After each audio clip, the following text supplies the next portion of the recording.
Okay, there we go. All right, cool. You're in there, Chris? Yes, sir.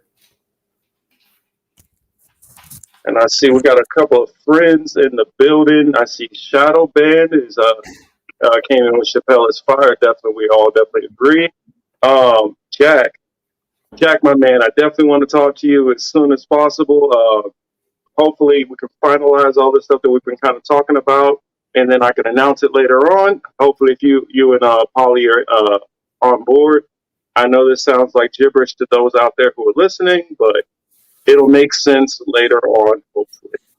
Um, how's my audio? You sound good. Okay, yeah, I have I am trying out a new microphone, so Okay. hopefully that works. Your camera look extra clear too. Oh, thank you very much. Okay, all right. I guess I'll go ahead and get us started. Ooh, let me not be so loud. See, I got a couple You of had effects already with said this it's one. live, right? Yeah, we're already live, so I'm playing around with it. Ah, Hello, this is the political mix. No, I'm just playing, just playing. Hello, this is the Political Matrix. I am your host, Young Morpheus, here with my good friends and colleagues. Mr. Cy Lawson over there to my side. We've got the Blue Maverick himself, Emmanuel down below, and we got the Whisperer through the airways, Mrs. Elle Latham. We have so many topics to get into tonight, Sorry, guys. but hopefully it's a fun show. Um, a couple of things that I want to throw out real quick. Later on, there are a couple of quick stories. Um, but my main story that I wanted to get into after watching a very very interesting debate on what would it be 60 Minutes Australia. So I'll get into that. That'll be my main story that I want, main topic that I want us to kind of bat around. I don't know if everybody's familiar with what's going on over there, but it is something that I definitely want to talk about. So first off, how's everybody doing? Chris, my man, since you're back this week, how are you doing, brother? I'm all right, man. Feeling better than I was last week. That's for sure. Yeah, I mean, we're definitely worried about you. Definitely put some prayers glad out to to you. hear it. Yeah, So hell glad. yeah. How about you? E? I'm good. I'm good. Just busy. Just busy. You know, holidays coming, right? I mean, October, November, December, stuff like that. Family coming, stuff like that. So Oh, I completely understand. And Elle, how have you been? I know you definitely had a busy day. How are you doing, Elle? My feet are killing me. Yeah. Hmm. Being on your feet, like protesting against um, illegal, I would say, but I don't want to say, vaccine mandates that aren't really ironclad at the moment, but are going to be in at least a month, I think according I think to that Elle. things. Sorry to interrupt, but I was going to say I think that we're okay with expressing, our resistance towards the mandates themselves. Um, I know I've kind of told everybody to be careful, so I don't want everybody to be too spooked out on what we can say and what we can't say. But I think we do have the right, hopefully, still in this country, to not support mandates. Yes. Well, I don't know if it's technically legal or not. They use OSHA in terms of the employee one, but I don't know about like the localities and everything. If there's an actual precedent, I haven't found any. But for what they're doing or planning to do, they being the LA City Council, is implementing a vaccine mandate. They voted 11-2, I believe, just this past week. It had been a proposal beforehand, and it was pretty much a given if it went through that the mayor of LA, Eric Garcetti, would sign off on it because he already expressed that um, desire.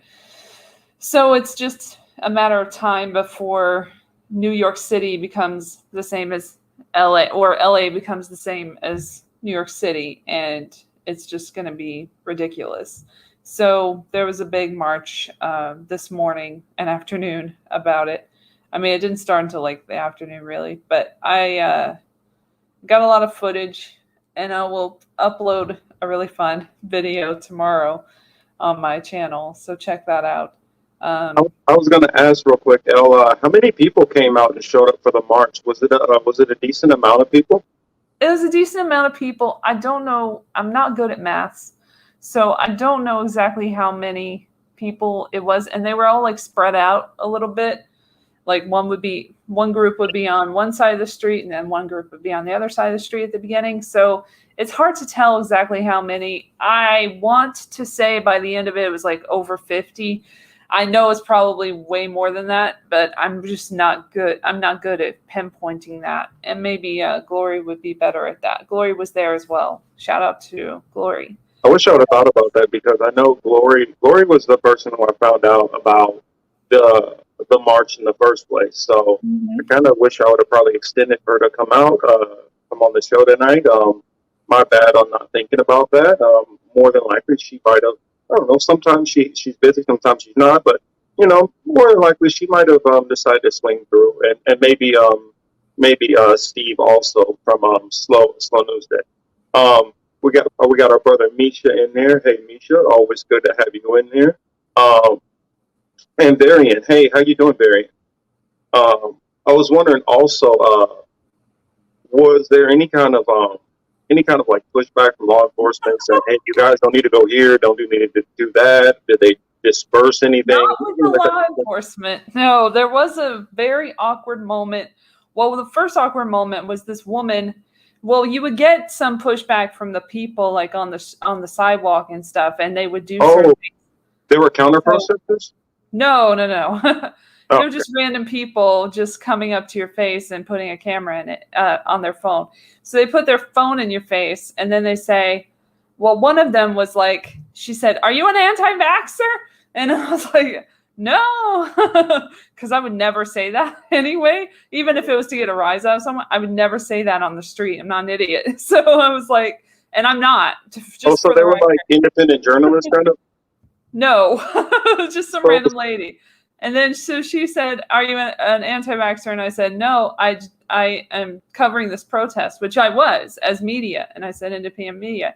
And then she went to someone else. And then eventually, like literally while I was talking to Glory about the weird incident, she tried to steal an item from somebody who was protesting, and then they had to go after her, and she was super weird. And then she like went away, and the cops were right there too. So the cops were like, able to diffuse the situation, but it was like super weird because it was like the most random thing ever. One, she's like trying to get a rise out of people and get a reaction, and then two, she's just stealing shit from someone afterwards. Like, it was super weird. But that's Hollywood for you, I guess. And an older woman too, not like a young woman.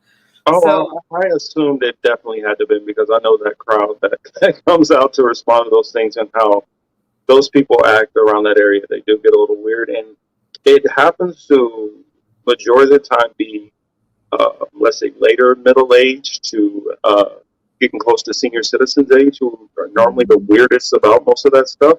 It seems like with a younger crowd, either they're engaged in it, they're counter protesters organized on the other side, or they're just completely oblivious to anything that's going on. Yeah, I wouldn't say there were any counter protesters. There was a woman who was on a bike with a David Bowie t-shirt, and she like came up and she was very upset. She was masked while biking. And she was very upset at the crowd because a lot of them did have, like, it was a mixed crowd of people. So it was like Trumpy people, Jesus-y people, all kinds of people with different banners and like different messages and stuff on their posters and stuff. So anyway, what were some of the stuff on some of the other posters? Like very like don't wear masks kind of stuff, like masks don't work and like stuff that would really trigger them, vaccines kill, those were So I'm they just say, telling you what they say. YouTube, we're allowed to do so that. the I'm explaining it. what the actual, like the more Republican anti-mask crowd, the real like anti-mask crowd, Yes. not the people who People have who will tell you in the street and did, like, don't wear that mask, take it off. Like they don't see, this is the issue, is like personal choice should go every which way. So if people want to wear a mask, they can fucking do it. Like, who cares? We don't need to be in their business telling them what to do. Just like they don't need to be in our business. That's how I feel. That's something that I wanted to like bring up and kind of draw a distinction between. A lot of people, especially in a lot of the corporate media, have been kind of grouping together everybody who, if you have any kind of hesitations towards taking a vaccine yourself, if it's a hesitation towards, this particular vaccine, or whether you're against all vaccines as a whole, they've been just grouping all of these people all into one pot. And like I tell people, I don't have a hesitancy against all vaccinations. That's not where I'm coming from. I personally have a hesitation against this one. I am not giving medical advice to anyone else to tell them what they should do or what they shouldn't do. I leave that up to each and every person. For instance, I just noticed a news story. I'll be careful saying it because I don't remember exactly which country, but I know it involved Moderna, and it involved a certain country making a new guideline for people under the age of 30. I will leave it at that because and I guess we can talk a little bit about what's went on with us trying to appeal some of the strikes and things like that, which we've gotten from YouTube. Where my biggest gripe has been, you're not telling us exactly what we've done. We have not spread misinformation. At least you haven't pointed out to us what misinformation we spread. We have not said that we believe COVID is fake. We have not said that we believe the vaccine is carrying something that's particularly doing anything. We haven't said anything which has been harmful or dangerous. All we've said is our hesitancy to it, and we brought up information on previous studies on other unrelated, vaccinations that had to do with completely unrelated issues, just bringing up the distrust in the government as a whole and some of their guidelines. Now, we didn't even go into that, how it necessarily relates to this vaccination or not, but we're being penalized as if, well, you're not saying this, but obviously this is what you're trying to say. And it's like, come on, YouTube, you guys are being extremely unfair and extremely vague and not even giving us exactly what we did to even, write the course or say, you know what, we'll stay away from saying this or stay away from saying that. It's almost like they're intentionally being vague just so that we can fall into the trap of some kind of mysterious guideline, which they don't specifically spell out to go against us. What do you all think, Chris and Emmanuel? Bring you on in here.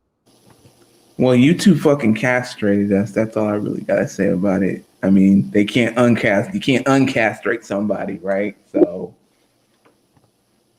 right? So, I mean that's really that's really what it is. I mean, I saw the message where one handle said, "Oh, you're good," and then the other handle said, "Nah, fuck that shit." So, yeah, I mean, if they can't even be, together on their own message, and what, for those who don't know what we're talking about, I put out a message earlier today. Elle actually started out questioning, okay, what is the deal with this video? She put the video in there. They said we reviewed it. We will put the video back up. We don't see anything wrong with it. But when I come back onto YouTube, they have a completely different message. They say, no, it's denied. I appealed. There's not even a process where I can say anything back, rebut them, ask what it was about. Even in the emails which they send me, because I get the emails, they don't go into detail exactly why they're doing any of it. And there's no email to be able to reply back to them to have an open dialogue. So they're, in my opinion, intentionally being vague as hell on purpose. I noticed Signs hop in here. Just want to say, hey, Signs, what's your comment say? It says, hey, from Oregon, still masking. I may watch too much of the ridiculous videos and seeing how many disgusting humans are. Yeah, I'm not saying that people should not mask. I look at it like this. How can you even those people which I may disagree with who feel like, oh, you should just never mask. It's a complete, it's suffocating you and all this other stuff which they come up with. People are still nasty in general. So if there's all kind of other things which you can, protect yourself from, even if you are a person who has your different doubts. So I'm not against masking, but when you have literally Dr. Fauci out there debating his damn self, going back and forth, saying one thing and then saying another, and then saying one thing and then saying another, and then one thing and another, how do you even hold this standard of, chastising anybody else or attacking anybody else when your very own people are not even being accurate and not unified on their own messages? I mean, I'm hearing Associated Press put out certain things which the WHO is contradicting. So, I mean, the guy who created the vaccination, he's saying one thing, and then there's another message. But we're held to a higher standard than these people. I'll leave it at that. Sorry, Elle. I'll let you finish what you were saying about the protest. Oh yeah, when that woman in the David Bowie shirt came in, it got into a heated counter protest argument that lasted too long, but luckily there were some cooler heads like Glory, myself, and this wonderful woman who was selling her wares, or not even selling, but sharing very a lot of messages on shirts and stuff, and just merchandise and stuff that was basically free. So so she was on, it was around, was this Hollywood and Vine still, and the woman was just going crazy, just very upset, very pointed argument, and kind of implied that everyone was white in the crowd, which really got them heated because there were a lot of Black and Asian people in the crowd, and Latino, and all kinds of different people. I mean, hell, Glory, one of the biggest organizers of the crowd, is multiracial. Not for this though. Yeah, she wished she could have organized it a little bit because it was a little disorganized for a little while. But we've kind of had a fun thing where when they said some really pointed political kind of statements and stuff, we would just start with fuck the Great Reset, fuck Big Pharma, or fuck Klaus Schwab, and fuck Bill Gates, and fuck Operation Warp Speed. I'm honestly surprised that we're still allowed to even mention, the Great Reset and anything like that. What's up, Patrice? Well, it is real.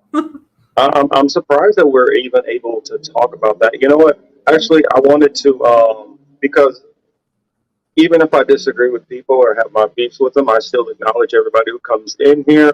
Trotsky or Buzz came in, so hello and thank you for joining us. Mm-hmm. We don't have to agree on all things, but hopefully you enjoy the dialogue. Sorry, back to you, Elle. I certainly didn't agree with every single thing that I saw in the crowd. That's the thing about protests, is that when you're in them, you can steer them in a good direction. So that's what we were trying to do with our chants and stuff. And then she got a hold of the bullhorn at one point, which was really great, and started doing her chants because the guy in the Bernie shirt at the top gave her one of the bullhorns to do it for herself. So that was cool when he took a break and let her take over. That was a really good part of the protest where we kind of got back on track and everything. And we did my body, my choice, and all of that stuff. And bringing up the World Economic Forum and Event 201, just so many issues that, people need to know about, or things that they need to see. And do your research. Don't be the research. That was one of the chants that that they were doing. So it got to like fuck Joe Biden. Like there was a lot of that. Let's go, Brandon. A lot of let's go, Brandon that day. Today. A little too much let's go, Brandon. I mean, I know we don't want this dude to be president, but I really don't want the other one either. So like, let's respect people's, opinions about that and not just throw one person. That's why I don't use the "Let's Go Brandon" chant, because I know that is a typical right wing chant, and I don't want people to assume that yes, okay, I don't like Biden, but that doesn't mean that I'm with you and want Trump either. I mean, I think both of them are atrocious, and I think that we don't have very many good options any way we look. So I want to differentiate us between the fact that we are against Biden and we're against Trump too, and we're probably going to be against whatever other assholes which you bring up after them. So I'm against all presidents. All puppets are no-goes. And then also that's why we said fuck Operation Warp Speed, because that's such a big part. Like they don't understand some of the crowd doesn't understand the role that dude played, or at least, he played as a mouthpiece for Big Pharma, for Pfizer, and he still likes Pfizer. And he still like tells people in his crew, his cult, to go and get the vaccine. He's always telling them what to do. And he's the same guy who put this all into, motion in the first place with BARDA and everything. So something you need to think about when you're protesting against something, if the person you supports the thing you're protesting, might not be a good idea to support them. Politicians aren't the answer. I want to read this comment here from Barry, and it says, "Why are we playing this games day? Politicians all need to go." Exactly, and I mean, that's the thing will be to try to wake up the people around us. We're not going to get anywhere necessarily, going directly at those politicians. It's just a matter of getting everybody else to start waking up. Let's see, Chris, what I know you got a couple of stories going on, and I didn't even ask. I was just like, you know what? Let's just let Chris do what he does, and then we'll just all react to it live. Yes, warning to everybody: none of us know what Chris is about to bring up. Well, one, I was looking to see if the Wilder Tyson Fury fight started yet, because that's the trilogy tonight. That's part 3. So that'll be interesting to see. What's going on, everybody? Me too, Elle. Also, sticking with sports, this week was very interesting for the NBA. I don't know who in the audience follows, but one of the top players, for those who don't, one of the league's top players, and Kyrie Irving, is basically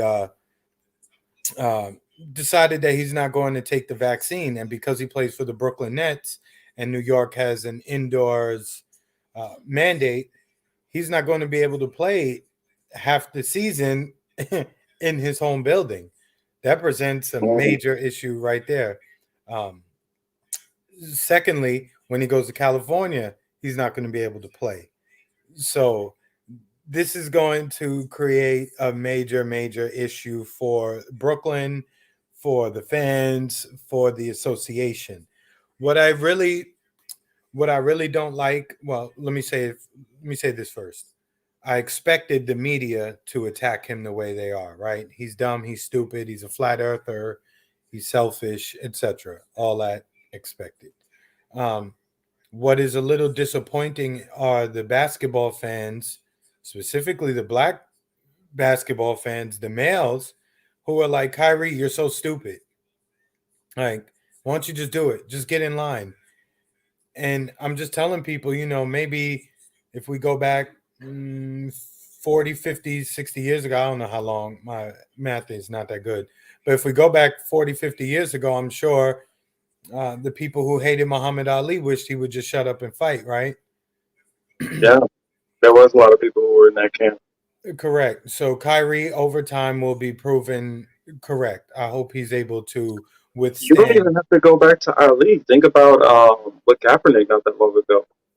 Correct, but I But would see, you have say to be afraid about that because what he ended up selling, well, I guess I call it ended up, selling out essentially, his message and his deal, right?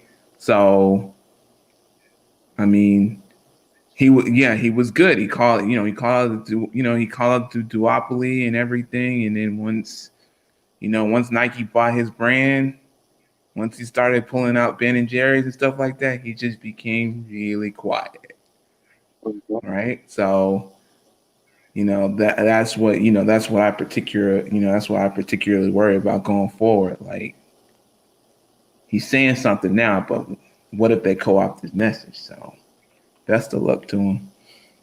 it seems to offend the people whenever they see an individual standing up for themselves. And I don't see Kyrie making any grand stances about how anyone shouldn't uh, take the medicine, right? He's just saying this is what works. This is what works for me. This is what doesn't work for me.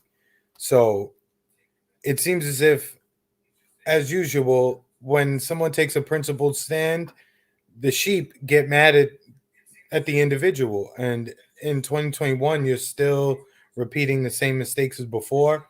It's kind of odd, and it's disappointing to see so many fans basically just jump on Kyrie. And it's for selfish reasons too, right? Because they want to see him play. I want to watch Kyrie play, you know. But if this is what he needs to do, look, I'm supportive of it, And again, in the end, he will be vindicated.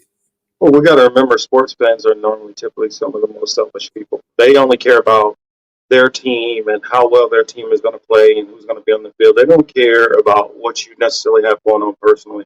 I mean, I think about how many times where players have had personal issues and they decided, I'm not going to play tonight. And people are berating them, not knowing whatever it could be a family issue, it could be mental health issues, it could be numerous things. I've seen players who have had deaths in the family and decided, I'm mentally not in this game right now. You also don't know some of their faith and religious beliefs sometimes. It can be a lot of things that are going on which they're dealing with outside of just the game itself. I see a comment here I wanted to read from Signs. It says, "Still waiting on the biblical Samson story as far as representative of the final event in Samson's life." Marcus. I'll give you that story definitely. I've been I haven't had I've had problems with my connection and internet and everything lately, so I haven't been doing very much content on any of my platforms until this week. So I've got everything all sorted out. So you will start to see more and more of that, and I will definitely go into to Samson. Some of those stories, some of those old school Bible stories, they're very interesting. Um, let's see. Oh yeah, back to what you were saying, Chris.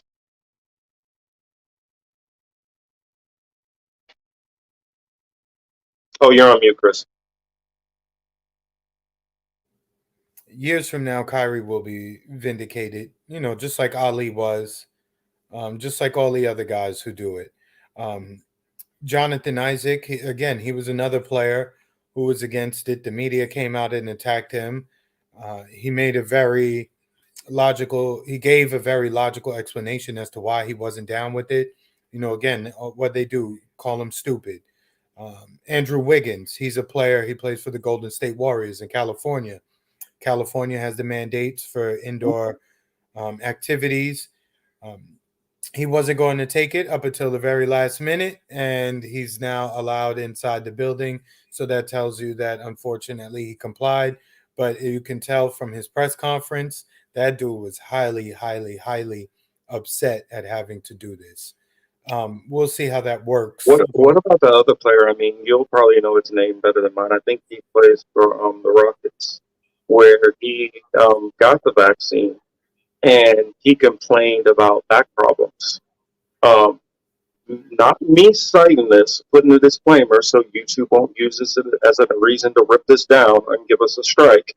His reasoning, the basketball player, not mine, is that it created the blood clots that he was having in his back. Pretty sure you can probably go more into that, Chris. No, that is brand new to me. That I didn't hear about. But there were other baseball players though who were saying like I'm experiencing issues in my body that I didn't have prior to, prior to the medicine. So I'm just saying everyone has their reason. Just if people don't want to participate, leave them alone. What I'm seeing is that it's the true believers who are they're not good enough with them taking their own dose and going along their merry way. They they take their medicine and then they yell at us for not taking it. It's ridiculous. I mean, I look at what was it, LeBron and like Draymond Green.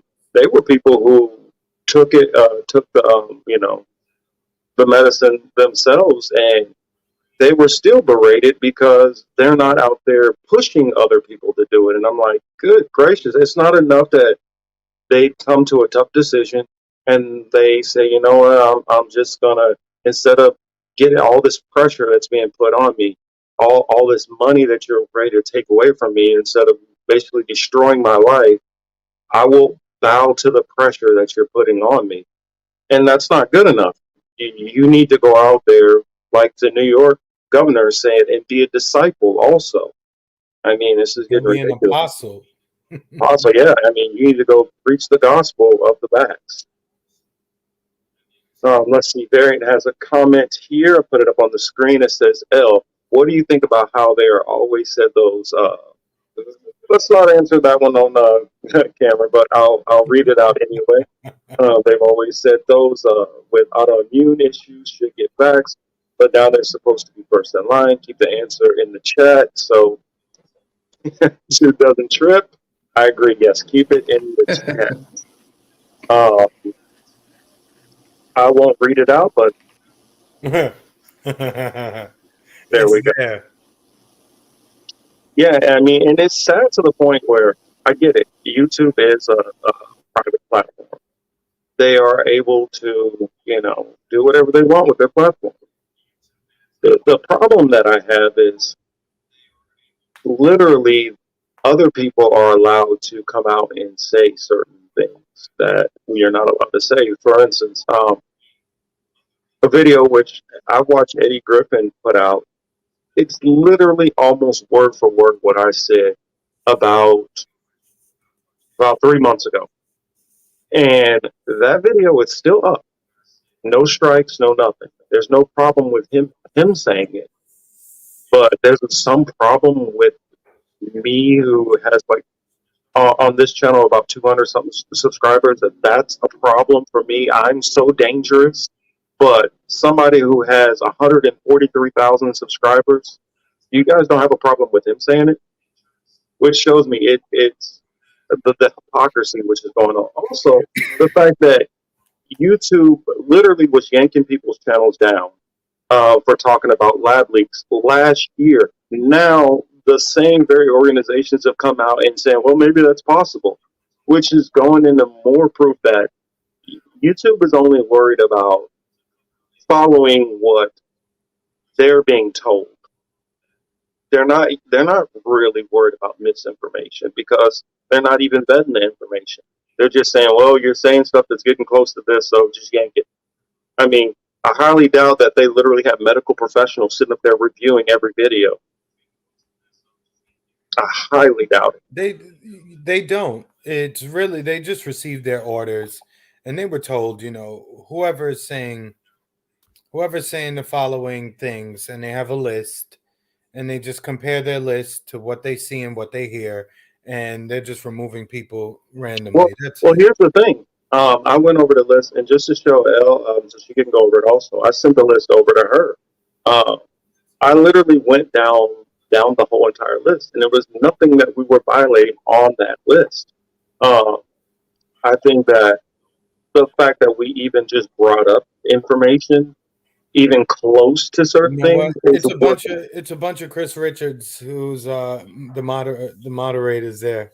That's what that is. See, why did you do that? Look, I couldn't help it. I was just thinking about somebody who would be offended at information, regardless if it's correct or not. Well, and my thing with him, which I pointed out, is nobody wants to mention the fact that hospitals have been losing money like crazy, and Well, they've hospitals been have been making money. laying. They've been making money now Well, now, but since well, the start yes of and COVID. they're making money on one front, but they're losing it on other fronts because they're not getting a lot of major surgeries in.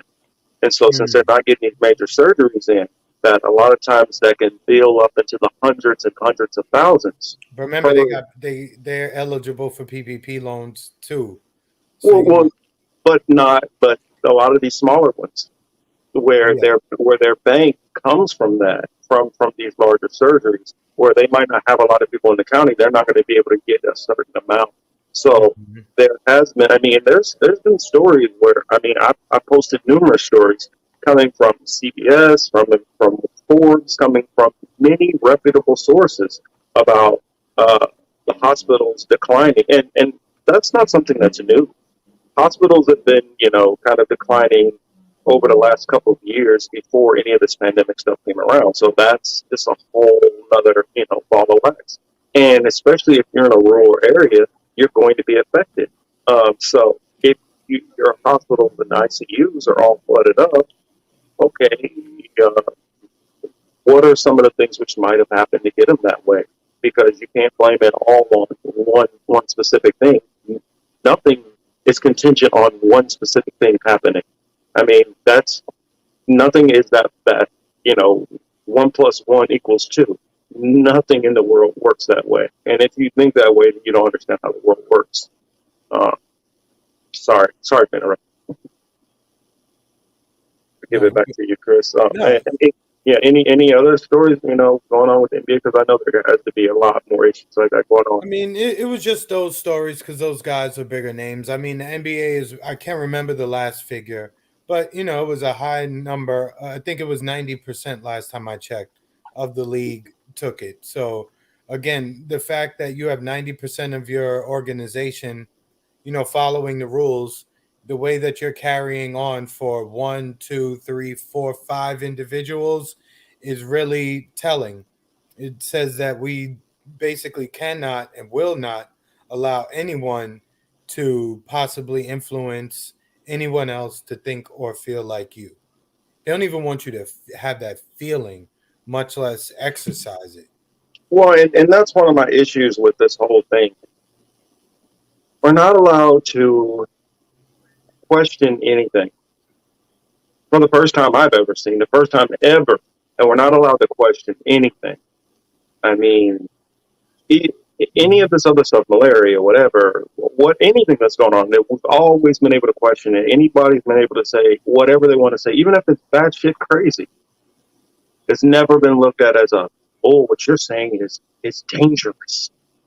How is speaking to other adults and letting them make their own decisions dangerous?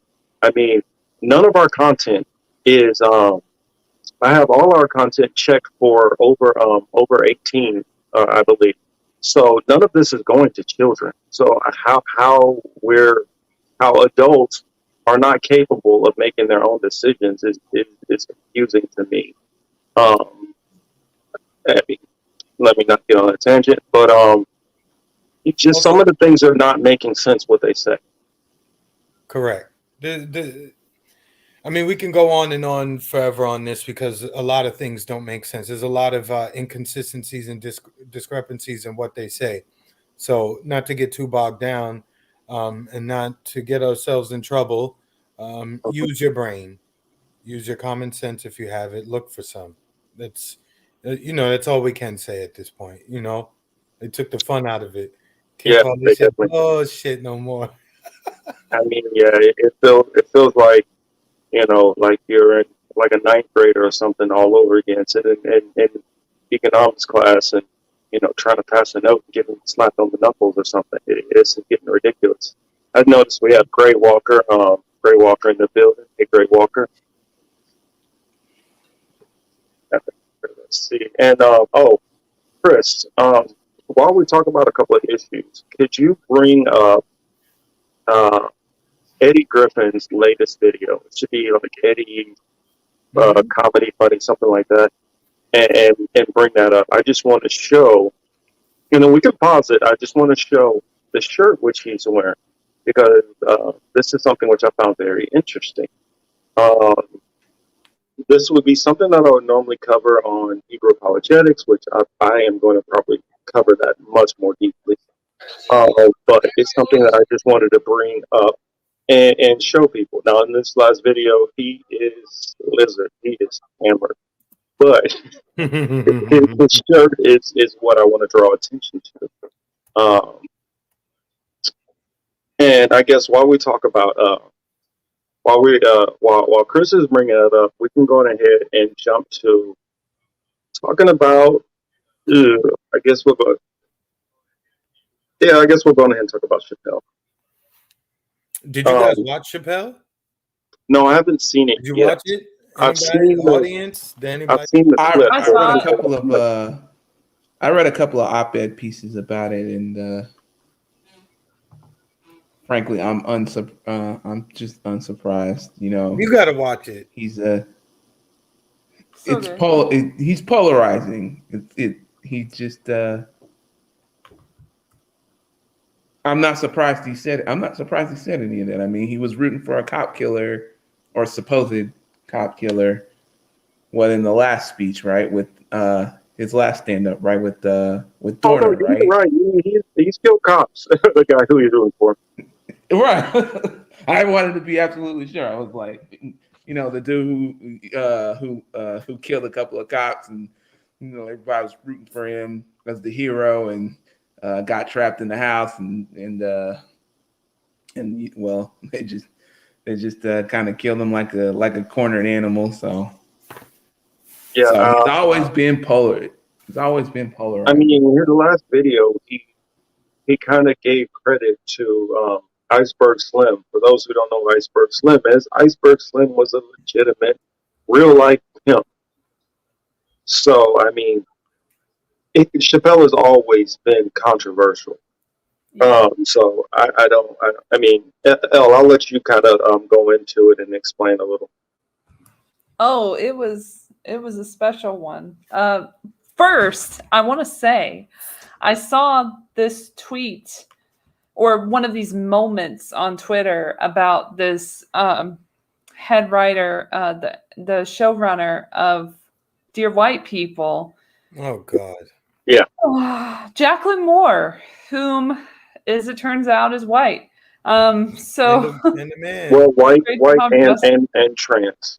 Trans, yes, we can't say the obvious. But anyway, you know, she was upset because she had just transitioned recently, and she had made some comments about how he just doesn't respect trans people basically in the special, and goes after them again, and doesn't go as far as to say that he should be banned or anything, or like removed from Netflix. But she does say that she will not work for Netflix or pitch to Netflix if they continue to work with him, I guess.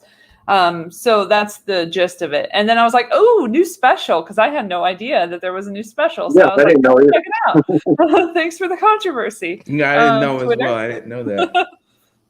I can't believe I missed that. I don't miss any of his specials. So I was like, let me go watch that. And so I had some time. So I was like, let me find it.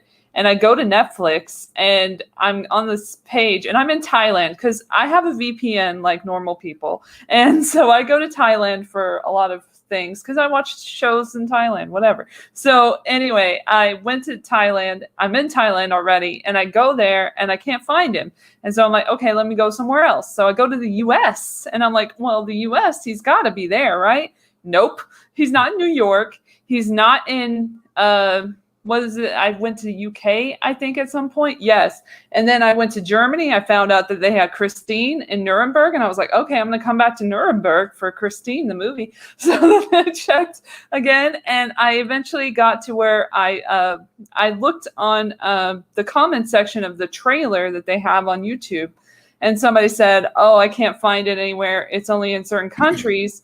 And then they said a certain country, and I tried that's when I tried part of the UK, and then I tried another part of the UK, and then that didn't work out. Then I looked it up, and I said where to watch the closer or something. And then I figured out that I should try. No, I tried Germany. That was the last one I tried. Sorry. So I went to Nuremberg, Germany, and then I found the special. And of course, it was on the front page because it would be. And I finally opened it, and I was like really hoping that the VPN would work and that Netflix wouldn't like reject it. And they didn't. And I was like, sweet. So I was like, okay, let's watch the whole fucking thing so I can talk about it. And then I immediately tweeted about the situation where they restricted it in multiple countries, including our own, and made it impossible to find the special. So that doesn't really seem like they're taking his side, is what I'm seeing there. Seems like they capitulated a little bit to the outrage online. Let me jump in here real quick. What I do find a tad bit ridiculous is that they have this showrunner from Dear White People. This person cries about it. I'm gonna quit because it's all fake and phony bullshit. Because first of all, you're complaining about Chappelle on his last show. Okay, he has no more Netflix deal. He had a four special deal. Yeah, that was the fourth, and it's over with. So again, it's just called the closer. Yeah, so it's a whole bunch of, as they say, virtue signaling nonsense from that crowd again. I'm just at this point, I'm just tired of hearing about it, to be quite honest. It's not about hate, and it's not about wanting people just to shut up, but at the same time, shut up. You're whining too much at this point about everything. If Dave Chappelle is going to be controversial on this topic, you know how he feels about it. The only reason why you're watching is so you can find something to freaking cry about. Yes. And that's exactly what happened. And victimize yourself. One person in that space who had an issue with it prompted all these think pieces all over. These aren't Chappelle fans. No. These aren't people. Yeah, these people are definitely not Chappelle fans. They're not from the culture. They're not watching it. So again, it's just another opportunity. And it is quite funny. He talked about, you can shoot a black man, that's okay, but don't offend gay people because you're going to have a problem on your hands. Sure enough, he went on to do that. Oh, let me real quick. And he went on to do that, and his point was proven almost immediately after his show came on. At the end of the day, it's ridiculous. We have to stop paying them so much mind when they start crying, because one of the things they had an issue with what Chappelle said was every human being in this planet passed through the legs of a woman. Yeah. They have a problem with that. No, you have the problem, to be quite honest. You have the problem if you're offended, bothered, or upset by that statement. Okay? We got to just be real, man. Look, you dress up, do whatever you want to do, go where you like, be with who you want to be with. No one cares. Stop trying to force the rest of us to behave differently, as long as we're not, or anyone is not being violent towards you or calling for violence or to tell you to go sit down, shut up, and be in the corner. We're not saying that. Just stop bitching. Just stop crying about it. Exactly. Yeah, Misha. And they were laughing all the way until it got to them, until they were the butt of the joke. Then they couldn't laugh anymore. So it just shows how sensitive people are. And also, there's that phrase, which usually, goes to like another very popular person in Hollywood, figure in Hollywood, people who have a lot of power in Hollywood. You know what I'm talking about. But it's like, to figure out, what is it called? Like, find out who you can't criticize, and that's who has the most power, basically. Like, that's like the phrase. You know what? Exactly. You're not victims. You have the power now. It's just like feminism back in the fucking day when women wanted to be superior to men, which he talked about in the special, which was really good, where it's the same fucking thing. History repeating. Now you're in charge. You're in the top of the food chain, and everybody's catering to you. So now you have to always be the victim and always be the target. So people look at you. Look at me. I'm offended. I'm sad. Well, you know what? That's the way it is. Look, they missed the irony in that white men have historically in this country made it difficult, to say the least, for black men or black people, right? Here we are now. It's a white man dressed as a woman still doing the same shit. Like, it boggles the mind how just one person is crying about it and Yahoo, Vanity Fair, GQ, all these places are putting out, 10-minute pieces, 10-minute articles that you got to read about Chappelle not being funny and that you shouldn't pay him any mind. And I then don't know also, and again, you know who that crowd is. yeah, I'm just pointing out the overall how annoying that crowd is. Liberal Democrats, like that's who it is. Those are yes, people who would be supportive of democratic measures, democratic politicians. They watch all yep, the late night shows. That crowd, day by day, is becoming more and more intolerable and unbearable to deal with. yes, Well, and they're the becoming, allies. they're showing their true authoritarianism. That's what I believe. Yes. I put it like this. I've always watched people, a certain group of people, Black Latinos and Native American, always get to be the butt of jokes. It's perfectly fine when we're the butt of jokes. And like Misha said earlier there, those certain groups of people were in there laughing away. But then when the joke got turned on them, then it's not funny anymore. And that's the society we're living in. I mean, I knew in my gut that there was a reason why I didn't like that show, Dear White People. And the reason why is because, well, and I was telling my girl, I said, it seemed like this, like the black people on there were a caricature of an angry black person. Like it wasn't even something that would legitimately say, because as a so-called angry black person myself, I know that there's still a lot of shit that I can't say. I know that for a fact. And the way that they had some of these black people pushing back in some of these certain scenarios on that show, I'm like, black people, they can't say that. They can't get away with that. That's bullshit. That's fake. Most of them would never say that shit because they know that they don't have the power to do that. That's somebody who is trying to speak for black people. Mm-hmm. And that's why I felt something was off about the show. And now I find out that the showrunners are mostly white people who are writing for black people. So they found some black people that they're going to prop up to put the message out about what black people actually think and how they're actually fighting their battles. And it's a reason why you guys will never hardly ever hear me speak about LGBTQ issues, because I know that I say one wrong thing and I'm destroyed. I know that they have the power. They have the power to shut me up, to completely dismiss me, to make me look like the worst thing ever. I don't have that power. Just a whole mob of LGBT people could completely say whatever the hell they want to about me, and there's nothing I could do about it. A perfect example is, look what happened with the rapper DaBaby. DaBaby was on every song, every feature. He was with everybody all over the place. He goes to Miami. He makes that comment about AIDS. He didn't even really say anything derogatory about gay people, but he made that comment about AIDS. He went on another interview a few days after that, and he made some more comments. Again, nothing that was truly derogatory to that community as a whole, and yet he was dropped from every single festival going from that point forward. Yep. In the rap world, he's one of the most popular rappers at the moment and one of the hottest rappers at the moment. Dropped from a festival all because he made that stupid ass comment. I mean, it's crazy. If he would have shot 3 black people, he would have headlined every goddamn festival. You know what I'm saying? Yeah. Like, this is the thing. Marcus, real quick too. And you know what the other part is about them too? Here's how this is the shit that's super offensive. We don't want violence against us, especially the black trans youth. You don't give 2 fucks about black people, so stop it.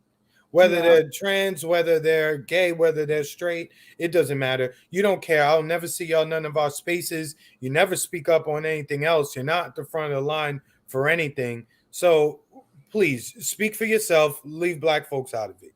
You know what I'm saying?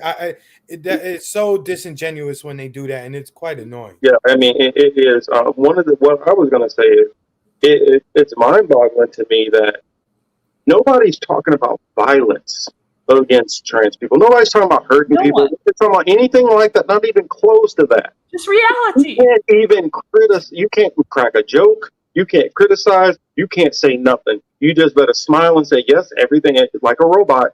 I mean, that same kind of narrative like we talked about on something else. You just got to be down with this narrative. That's it. And this is more of that fascist authoritarian type think. And like I used to tell people, say, I don't really even want to know your sexuality. It's not my concern. Why do I need to get on your profile and instantly you have all of these different things telling me who you are and what you are, and it's all about sex. I don't care about sex. Tell me what you think. That's fine. You can tell me you're a communist or socialist, or I'm a Republican, or I'm, ADOS, or I'm this, I'm that. That's talking about faith and belief and where you come from, ideology. Those things I care about. I mean, I want to know those things. I don't really want to know who you sleep with. I don't really want to know if you decide that you want to dress up. I don't care what you want to do as far as your sexuality. Can they stop making sexuality the number one thing that everybody needs to focus on and care about? Another way it shows the power of this group of people is they are an extreme minority. And the fact that you're an extreme minority, just like certain other minorities, and you're able to have so much power, whereas other people, so-called minorities, which, say are like roughly 44 million, or if you combine a group, say about 100 million, don't have the power at all to fight for themselves. But you can have 2 million people or so who can have far more power than 100 million people. Look, that's when you're not the victim. Look, this is the part that's crazy. You can have women saying, I don't want little boys on my girls in the league with my daughters. Mm-hmm. Women will get attacked by men dressed as women. Keep that in mind. Who maybe even haven't transitioned. That's a lot of the case. Yeah, might not have transitioned, might not have even been taking any kind of estrogen or whatever. Might be still literally no hormone pills, literally just but that's brainwashing, man. It's like you have women complaining about this and saying like, hey, like whenever they say, oh, pregnant, they say pregnant people. Come on. Oh my gosh. Like people who give away women. People who give birth. Yo, we're not playing that semantics game here, dog. It's not women's rights anymore. It's not women's rights to abortion. Then it's like people's rights. Like it takes away everything that. It's so weird because it's the opposite of what they wanted. It's so weird that they go straight to the other direction, like all the way past feminism to transhumanism is where it's going. But correct.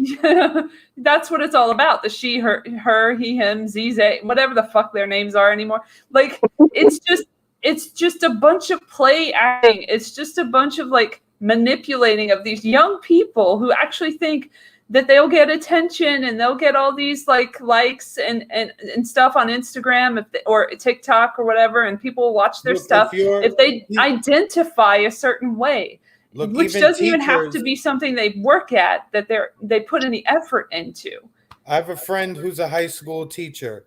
If he does not address the student how they want to be identified, he is in trouble. He can get in a lot of trouble as a teacher. So if you go in there and say, I identify as whole wheat bread, and he doesn't address you as whole wheat bread, his job is potentially in jeopardy for that. Yeah. Which that's something funny on my so-called religious beliefs. If I start trying to say what I identify as, then I'm going to be called by some, let's just go ahead and put it out there, I'm going to be called anti-Semitic.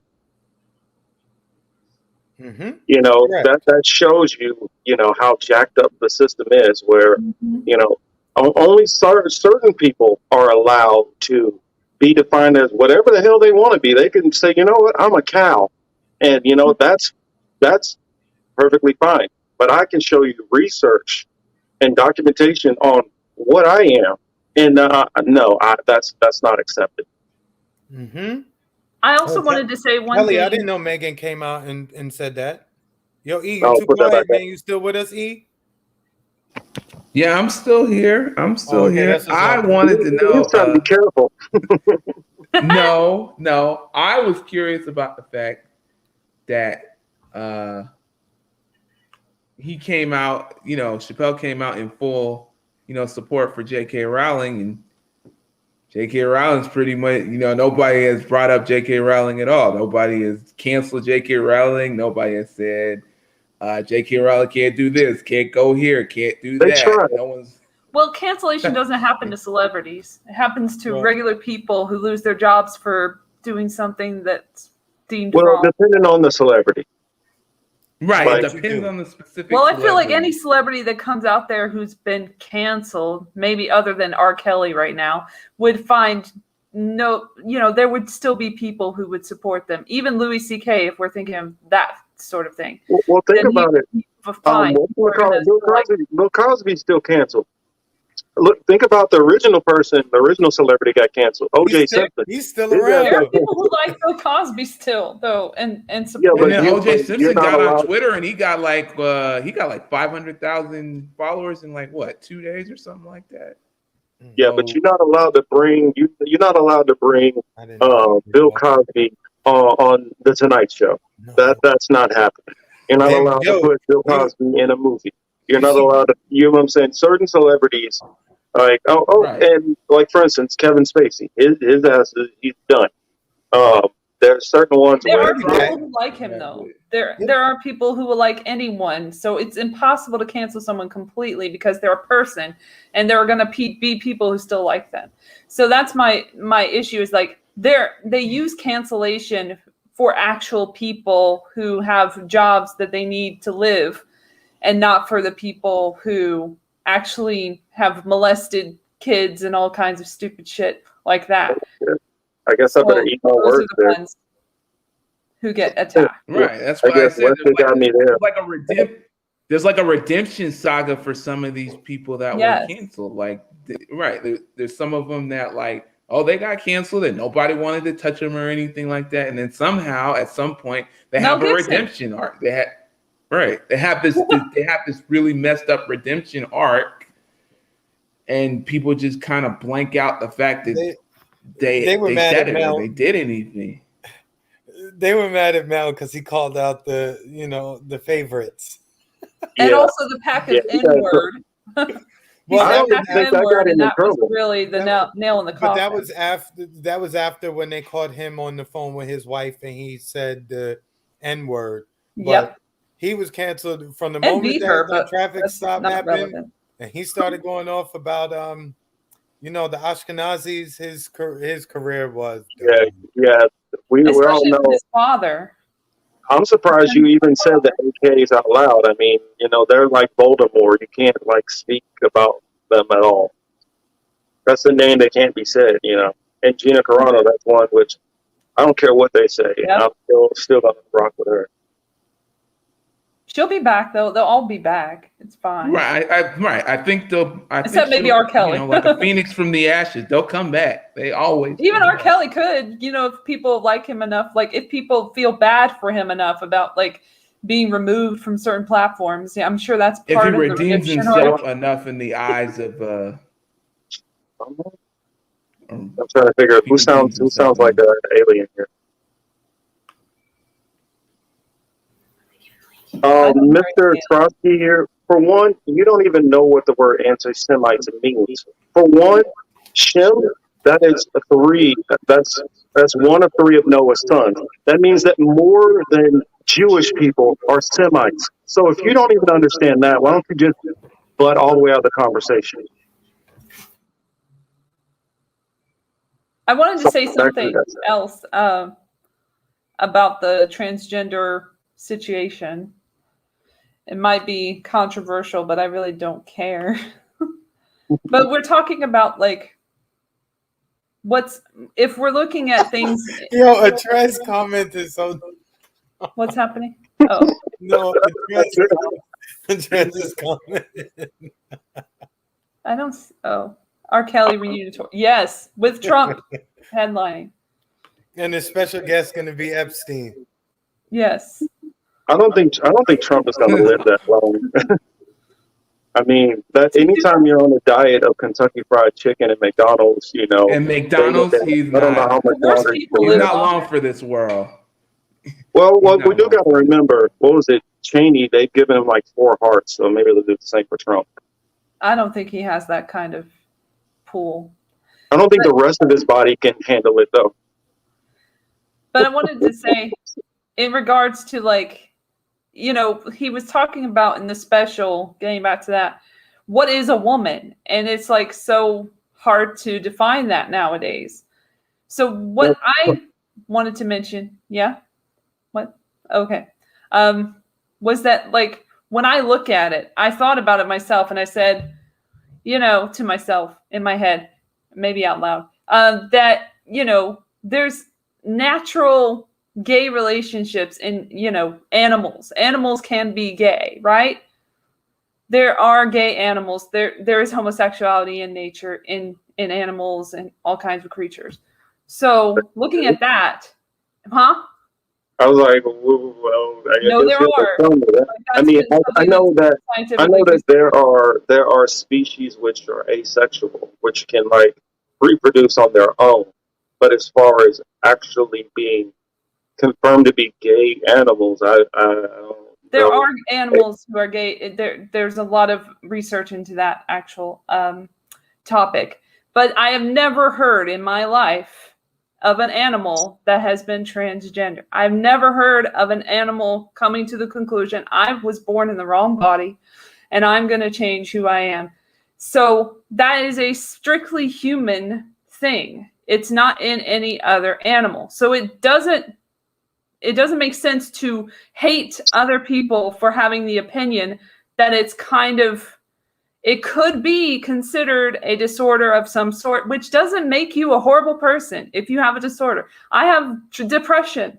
That's a disorder. You know, I have certain disorders myself. So that doesn't mean that you're a lesser person than anyone else. It's just something about you. And that could be the case with humans in this specific arena. So I'm just saying, like, it's not a natural thing. So it's a lot harder for people to cope with than the gay, you know, idea. The idea of homosexuality, which has been around for centuries and centuries and centuries. I'm sure it's in the Bible. I haven't read it recently, but I'm sure there's some gay people in there. You know, It's not permitted, right?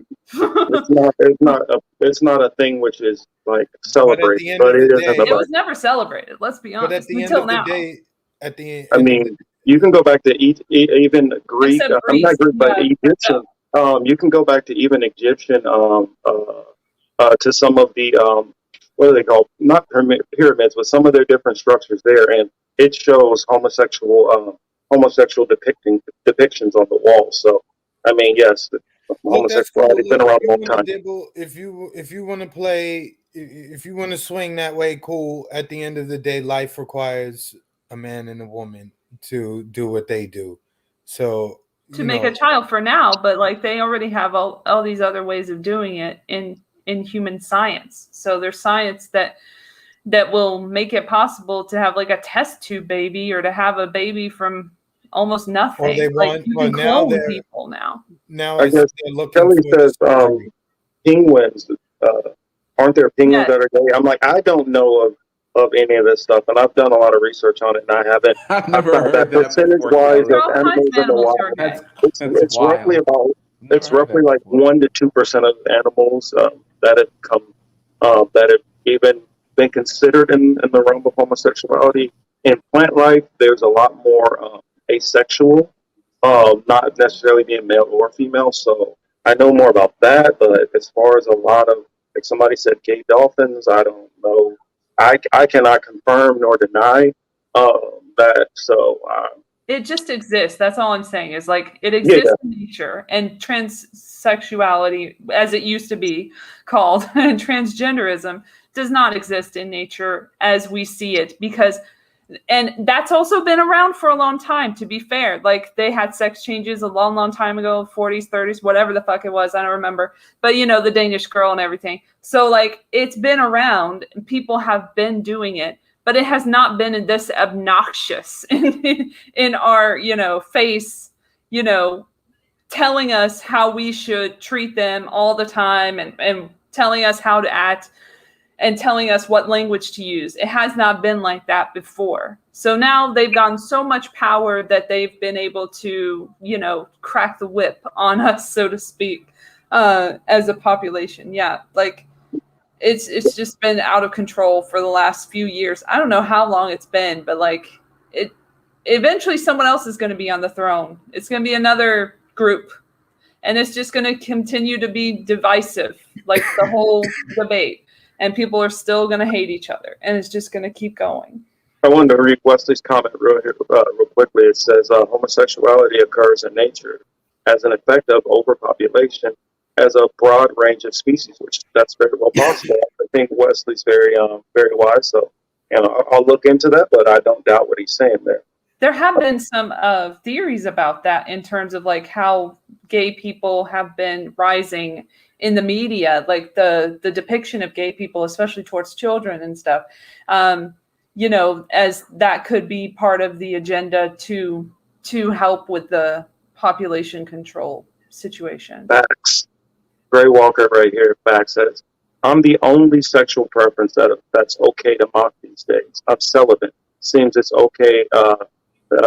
Seems it's not okay to not sleep around. Very, very true. If you want to be celibate or virginity, those are the only things in this society that are mocked. Kelly, you're always gonna need us, Kelly. I don't care what you say. You're always gonna need us. You can go ahead. I mean, literally now, I can't remember what it's called, but people who are in love with inanimate objects, that's a thing. Those people are, they're not mocked anymore. They're not allowed to be mocked. You know what? At the end of the day, yeah.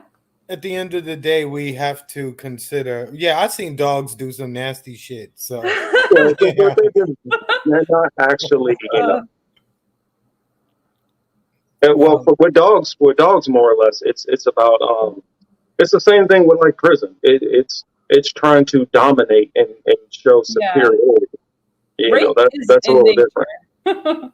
If we want to get really technical, like rape exists in nature, and it's very much how things are produced. Like animals are produced through rape because rape is what gets them made.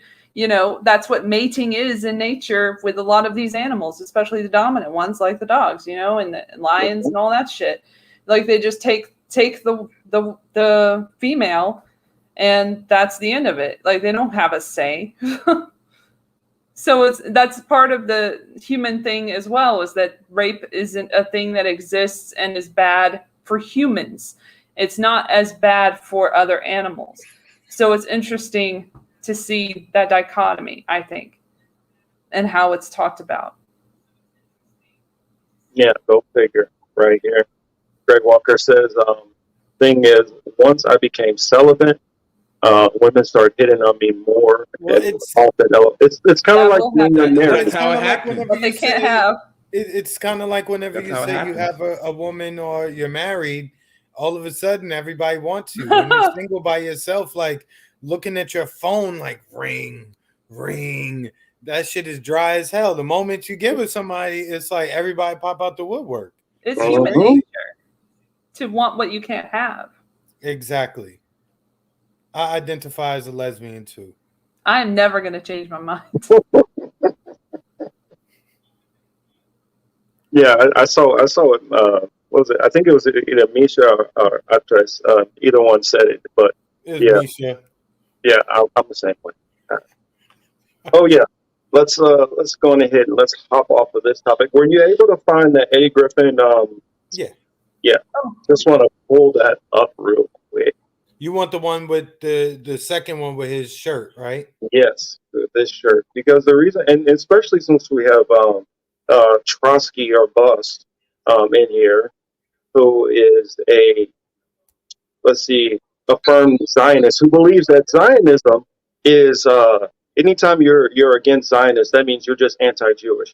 When in America, let's say what majority of Zionists are actually evangelical Christians.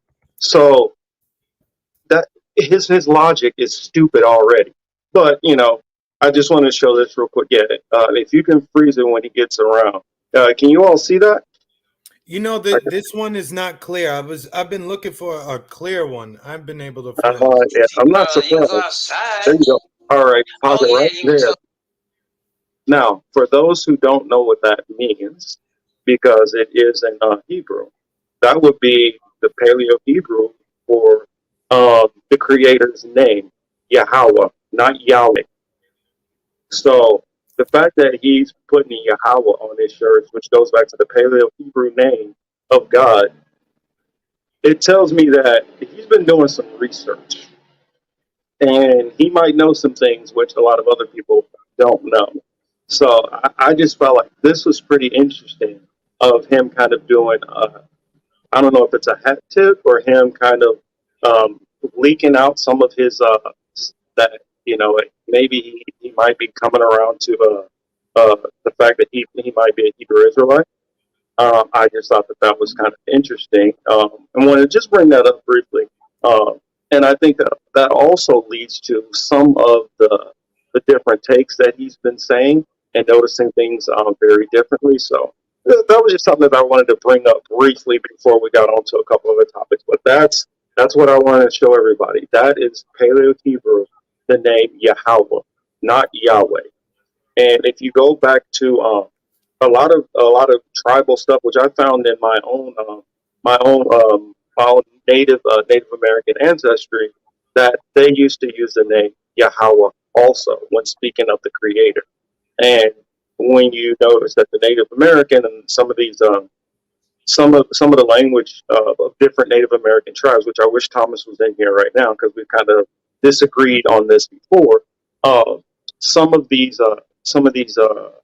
words within different Native American tribes actually tie closer to Aramaic and back to Paleo Hebrew, and also the fact that America literally has more Hebrew artifacts than Israel does, which that should be a little hint of something awry, and that's pre Christopher Columbus. So for those who like to look this up, write this down: the Los Lunas Stone, which is in Los Lunas Decalogue Stone, which is in New Mexico. It is actually the Ten Commandments in Hebrew before Christopher Columbus or Europeans actually got to America. So I found that extremely interesting and very interesting that he has that. If you're watching the video, you'll notice on the sleeves he actually has the menorah on both sleeves on his shirt. So that's just something that I wanted to bring up. I don't know if anybody's noticed that, or it was just something that I just thought was interesting. While I'm on that topic, I noticed Mr. Trotsky of Bus says, "Don't put words on my mouth." You're the one who started throwing around that people were anti-Semites on here. You're the one that's also called me an anti-Semite and also said that anybody who is saying anybody who's anti-Zionist is anti-Jewish. You're the one who said that, not me. So you can't say, "Oh, you're putting words in my mouth." No, you're the one who said these things. And so if you're going to say these things, you open yourself up for criticism. Also, knowing that you don't even understand that literally there are about, let's see, I off the top of my head could probably name easily 10 to 15 other Semitic other cultures outside of Jewish people. So anti-Semitism is only something which European Jewish people decided to take as a term and make to only apply to themselves, when it is not something which only applies to them. That right there in it itself is racist. So don't come here with that stupid anti-Semitism nonsense. I don't even want to hear that stupid term, especially since you don't even know what the hell it means and where it comes from. Sorry, we can go on to the next subject. He plays stupid games, won stupid prizes. Mm-hmm. Oh yeah, and by the way, this person wants to debate me, so we'll have fun with that when they want to debate the legitimacy of their Zionist arguments. Look, this Wilder Fury fight is crazy. Oh, you're watching it right now? Is it good fight? I'm just seeing some of the highlights back and forth. It is nuts. Like These dudes are knocking each other all over the ring. If you want to look at a good fight, like you got to look for it. Yo, I see Trotsky a bus. Just ignore him. He's there to try Actually, to I'll mess with just go on you. ahead and No, I'll no, go on no, ahead. leave him. No, no, I'll no, put him in timeout. I'll put him in no, timeout. leave You him. know. Leave him. Let Trotsky. Let Trotsky a just bus let talk. him. Well, Yeah, let timeout. him. They can still watch. They just can't comment. No, just let him comment, man. He just talking nonsense. You know what I'm Talking about it saying? was made for. It doesn't matter what it was made for. Oh, I accidentally blocked him anyway. Oh well. Actually, I think I can unblock. No, it was an accident. I accidentally blocked him anyway. We don't need that kind of negative energy. So he can bounce. I mean, if you don't understand what the terms mean and all that, you want to argue and yell, and you're not gonna disrupt the show. You're not gonna take it off, sidetrack it off into your own agenda. And I know that Trotsky has his own channel. He's just trying to come onto this channel to try to get some more eyes. So I don't need anybody who's trying to come up off of us either. So on that note, he can bounce. Oh yeah, we have not got into the topic of China. That is a very, very, very important topic that we need to get into. Um, for those who are not familiar right now, China China is trying to move into Taiwan. Um, Australia is extremely upset and nervous about that, and some of the people in Australia are really getting kind of, I consider it a little crazy. They're deciding that they want to actually fight back against this incursion, and they feel like, well, the United States is doing it, and we need to jump in and be a part of it also. I don't know how many people are familiar with the geography of how close Australia is to that area, but just because somebody might potentially economically start dominating you, it's not always a good idea to pick up arms and decide you're going to fight them, because that's just going to get you into a whole lot of trouble, especially when you're fighting a much bigger enemy. Even American colonels and generals, some of them have advised that in a war with China at this point, we might even struggle. So if the U.S. can't, if the U.S. is a little shaky about dealing with China head to head, Australia really needs to cool their jets, because what I believe is happening, what I believe is going to happen with that Crazy over is there. they are going to push themselves into, you know, first getting basically obliterated, or at least having massive casualties.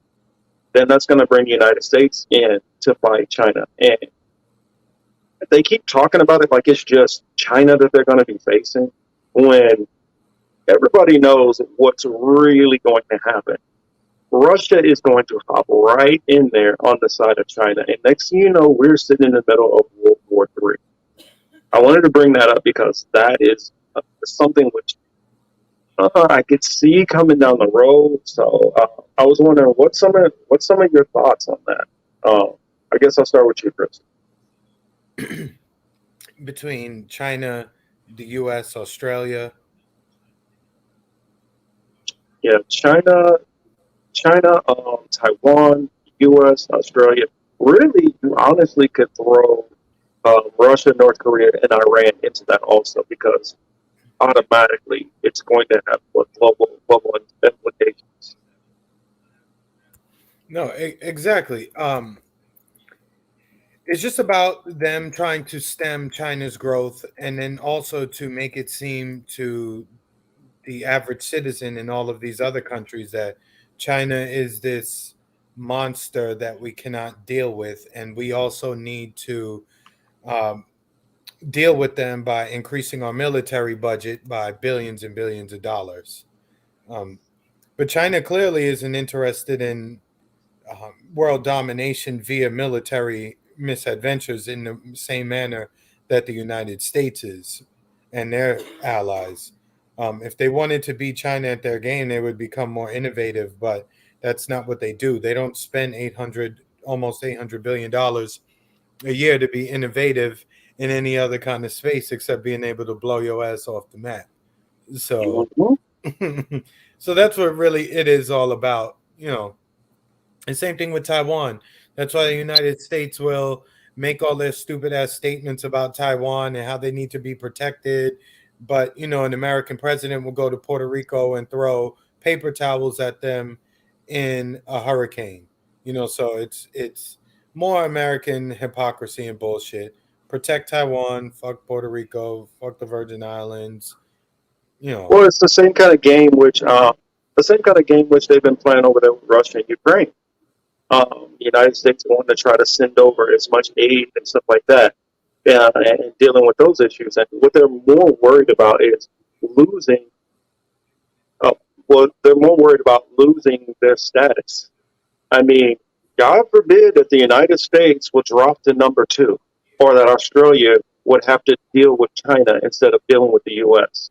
And I'm like, are you willing to really gamble your whole nation and your whole people's safety because you don't want to have to possibly deal with China instead of the United States? I mean, it's a very, very dangerous and dumb risk, I think. And their rationale, which they use, is, well, if we don't stop them in Taiwan, then we already know that they're just going to keep on going until they take over the whole world. Just because Western civilization has been about taking over the whole world does not mean everybody else is about taking over the whole world. They just want to have sovereignty in their whole entire region, and they feel like those seas is their backyard and their territory. I mean, how is it that the European powers, along with the American forces, have been on the continent of Africa for all of these decades, centuries, what have you, and there's not a Belt and Road Initiative that they can speak of, right? But now you're mad at China for going in there, making the deals, and the leaders of those African countries saying, all right, fine, you can have your projects here. That's why they allow the Chinese to do this. That's another argument, for another time. But however, the United States wants us to think China is a threat, but at the same time, they do so much business with each other. To destroy one is to destroy yourself. So a lot of this too is, again, just a way to justify that military budget. Yeah. Well, I honestly think that they're not. I think that military budget is because they know what's coming, and they know that China said that either they will take over Taiwan with diplomacy, or they're going to just go in and take it over. And they're like, it's one way or the other. Either they're gonna. It's kind of like what they're doing with these mandates. It's either, hey, well, if you take these incentives, to get the vax, then cool. If you don't, we're going to destroy everything you have until you get to the desperation point where you're going to have to do it. And it's kind of what China is doing also. Their approach is, it's going to happen. It's just a matter of how it's going to happen. Now, if you guys want to fight, then we can fight for it. And I think that the United States, for one, is going to expend way more than they even understand trying to go in there. I saw Grey Walker actually brought up a couple of good points. There's an issue with those artificial islands in the South China Sea. It affects trade routes. It affects trade routes for Western countries. China feels like this is our area, so yeah, we should control it. If we want to tax you guys more for coming into our territory, then so be it. It's the United States that's had this kind of supremacist mentality, feel like that they own the whole world and the world should bend to their whim. And it's just getting to the point where now more countries are deciding we don't have to bow to the United States anymore. We want to have our own autonomy. And we're going to demand, if you want to do business with us on this side of the world, you're going to do it our way. And no more of you dictating the terms, no more of you, like they're doing, like Chris brought up with Africa. Mm-hmm. Their model is to intimidate, strong arm, destroy, coerce by any means necessary. Mm-hmm. China is doing it in a different way, and they want us to think that this is a horrible thing. Mm-hmm. The future will let us know. As it stands, look, if you are dealing with China and you're able to improve the infrastructure of your country, if if you're able to build better schools, if you're able to build better roads, better housing, that's not necessarily a bad thing, right? So I guess we'll just have to see how it plays out in the long run. Could I say something? Yeah, Elle, I want to hear your take. In regards to like the infrastructure and like the, what China is doing versus what US is doing. Like China has one of the biggest surveillance systems in the world that the US would love to have, like just a smidgen of. And that kind of control over the population where you can have people going out and they have to like prove that they got the vax, and they have to prove that they got all this other stuff going on with their phone. They have to show their phone, and they have to have a smartphone in the first place because they have to have this pass. So like they want that system here. They want a lot of what is going on with China to come here. And that is what is really interesting about it, is also they trade with China all the time. Like everything's made in fucking China, it seems, except some small things. Like maybe my fan is made in the USA. Thank you. We'd all be naked right now, and like maybe with, I don't know, a piece of wood or something. Like if it wasn't for China manufacturing, yeah, like, everything with all the slave wages and everything they have to deal with as well, and and the smartphones themselves, are made in China. So it's just all of this stuff is happening in China.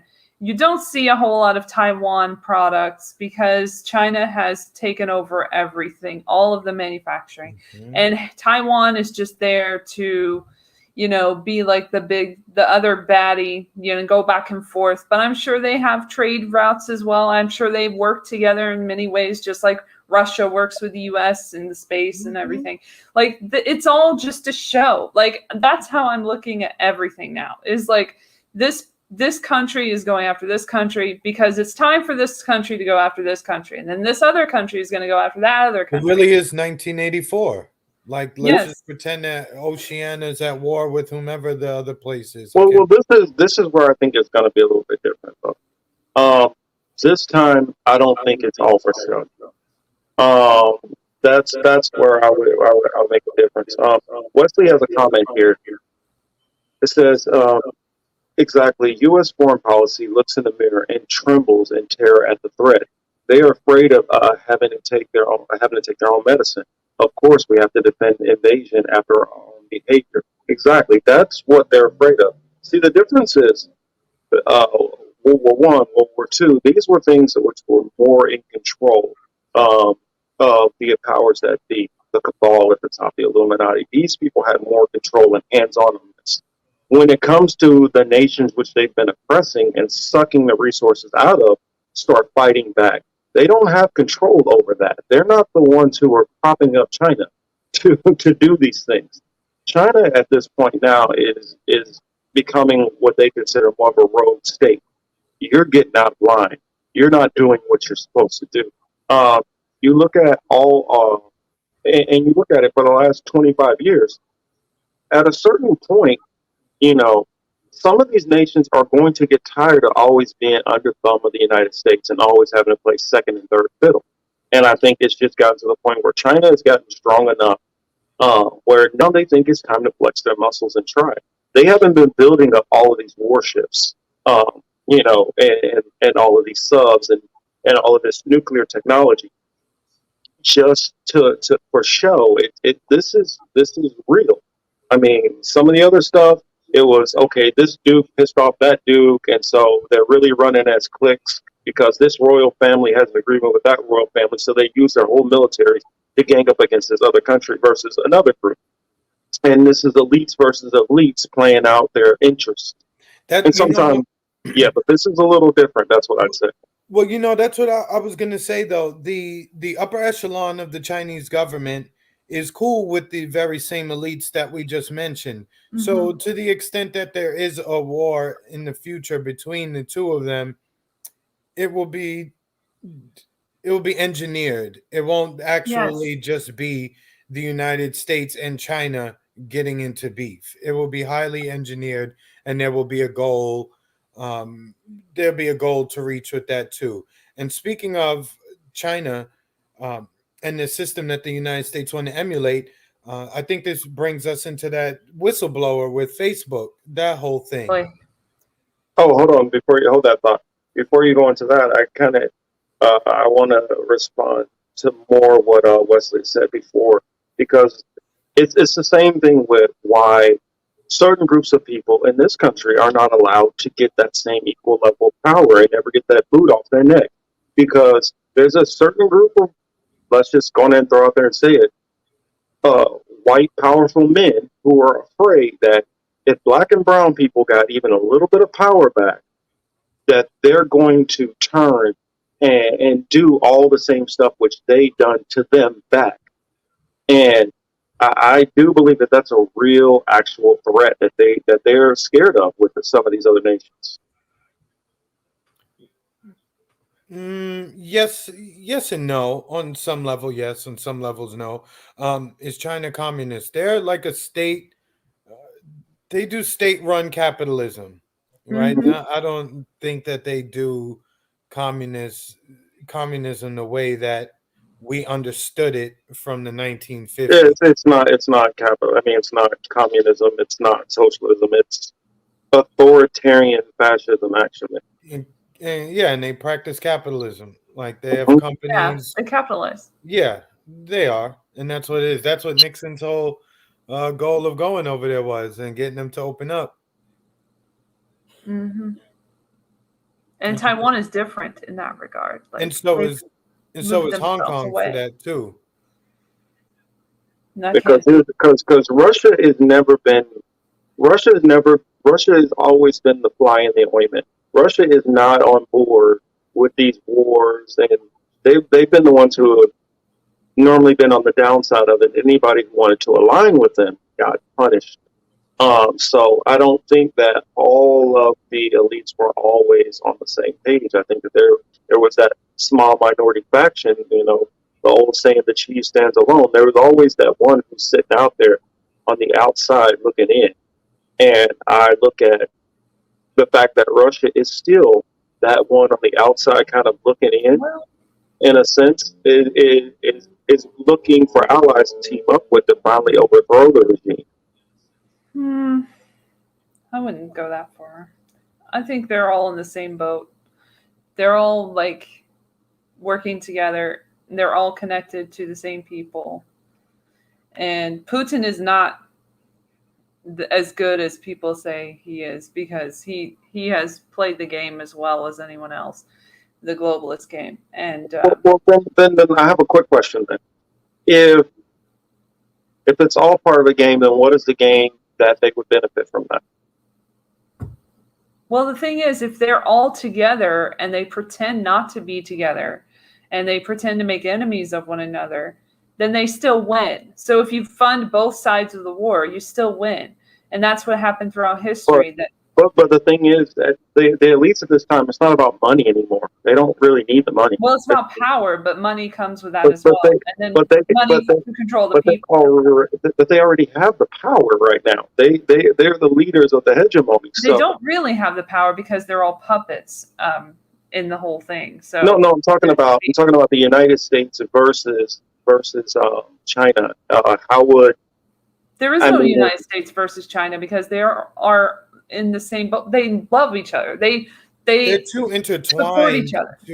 It's too intertwined to take one out and it not affect the other. Exactly. They're too engaged with each other. If one goes, the other suffers. We will never go to war with China. I'll say it right now. U.S. is never going to war with China. It's just not going to happen. I'll keep that in mind. It's not in the stars. They have plans together. I believe in prophecy. Part of the agenda. And prophecy has talked about this is what's going to happen in the end days for thousands of years anyway. And it literally names. Now, if you understood the biblical names of these different people, it literally names China and Russia teaming up in the last days to overthrow what's known as the Great Four, which got all the other nations drunk off of its wiles. That would be the United States.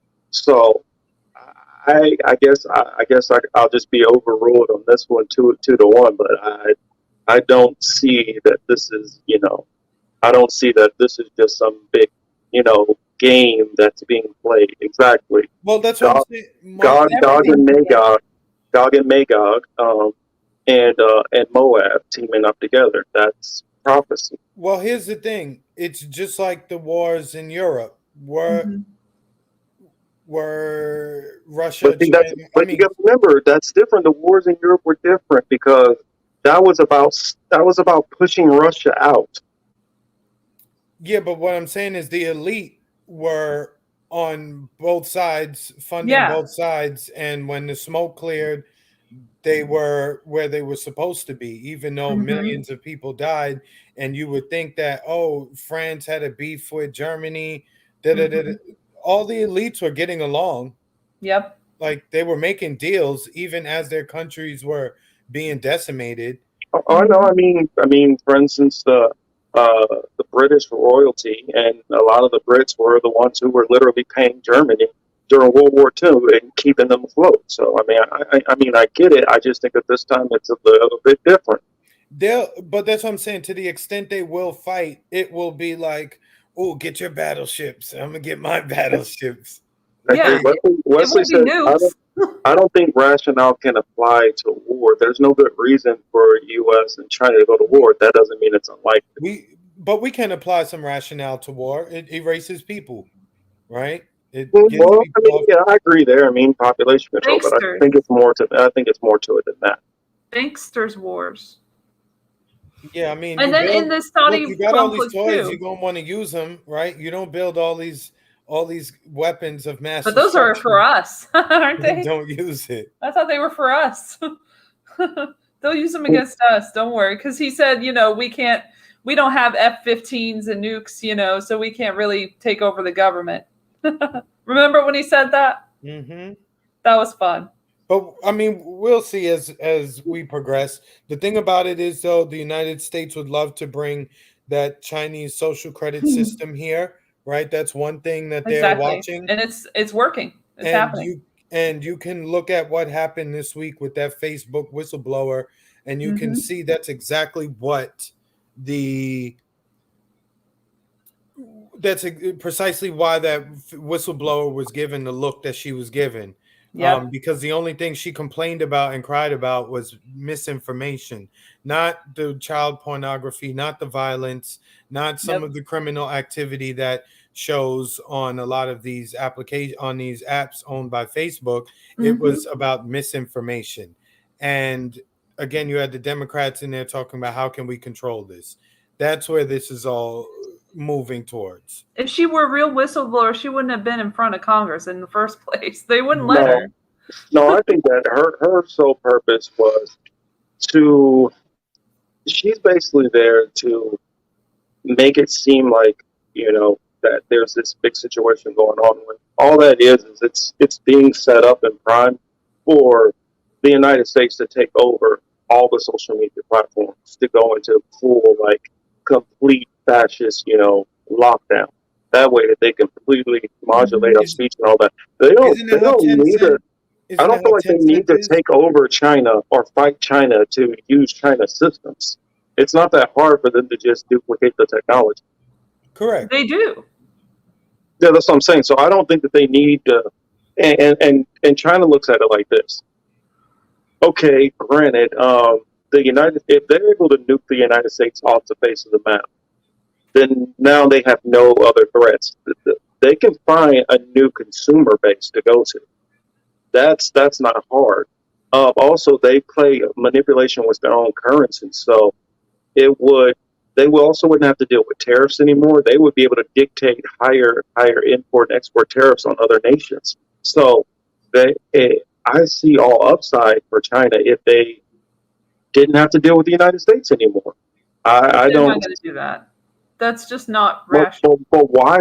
That would be rational. That would act. I mean, if there's a reason why Xi Jinping is president for life, China They just doesn't work worked with on. the U.S. to make the virus. Remember, like to release the Yeah, virus.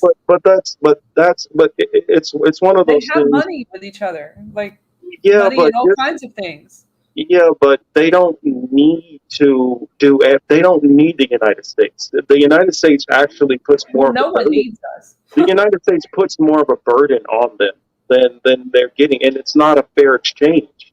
That's the But if thing. It's that were going never. to happen, don't you think it would have happened a long time ago when the debt was piling, No, piling, piling? no, no, I don't think it would, because as somebody whose its background is in military and weapons, you have to have the capabilities to be able to fight that way, and they've never had the capabilities to be able to fight the United States.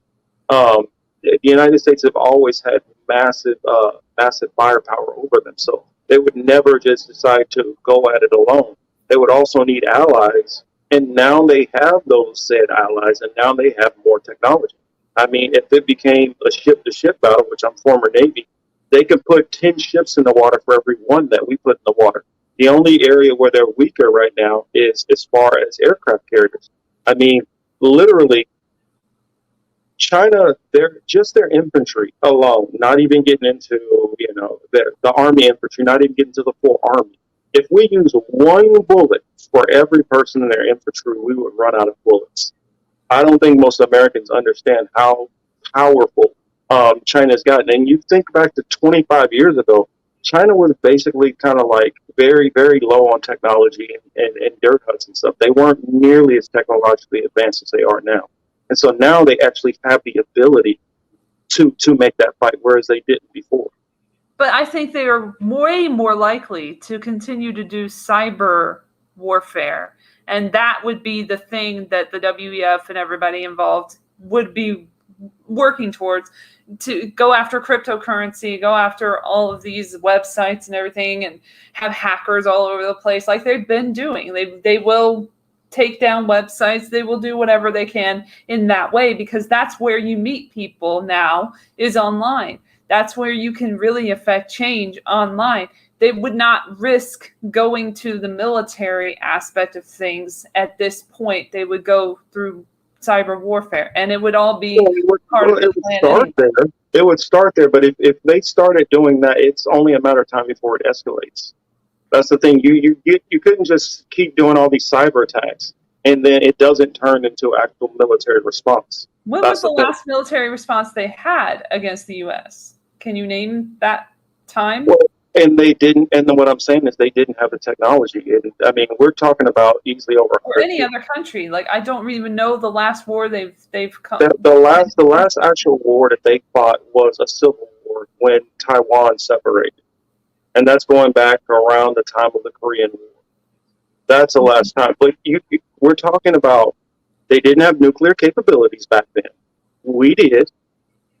They did not have. These countries are going to nuke anybody. Like, that's absolutely insane. Well, what I'm saying is they did not have virtually any technology. I mean, compared to what we had at that time. That's the reason why. They've only gotten even close to technologically advanced as we are in the last probably decade. This is new where they are now. They've never had the capabilities they have at this point. That's the reason why Japan was able to steamroll China in the first place, a couple hundred years ago. Well, not a couple hundred years, but 100+ years ago. Yeah. That's the reason why. Because Great Britain gave India and Japan guns and tanks and things like that, and they were able to steamroll people who were just using swords and knives and staffs and things like that. They were using literally the stuff you saw in the old martial arts flicks. And I'm talking about not that long ago. They didn't have tanks and all of those things to be able to fight back as they have now. That's what I'm saying. If they wouldn't decide, let's go ahead and fight another war against people while we don't have shit and get obliterated. Yeah, I just don't believe that it's as acrimonious as it seems. I just don't ever believe anything the U.S. government says, or any government for that matter. They're all in the same club. They all go to the same meetings. The G7. Yeah, but just like even mobsters, G20. even mobsters decide, you know what, it's time for overthrow. In the military, there's a such thing as coups that happen all the time. So I don't. I think Those can that be it orchestrated would as well be. behind the I think scenes. that They are. it would be almost naive to think that, you know what, they're just going to always want to be second fiddles to the United States, or It's not not even about that. second It's about fiddles, the trade. It's third about fiddles, working together to achieve a common goal. That's what they and do. not even second or third fiddles. They are second fiddle to all the Western powers because of the powers the United States have as far as their weapons and able to negotiate and their pacts with everybody. It keeps China at a second tier level. If you were a nation, would you always want to be a second tier nation?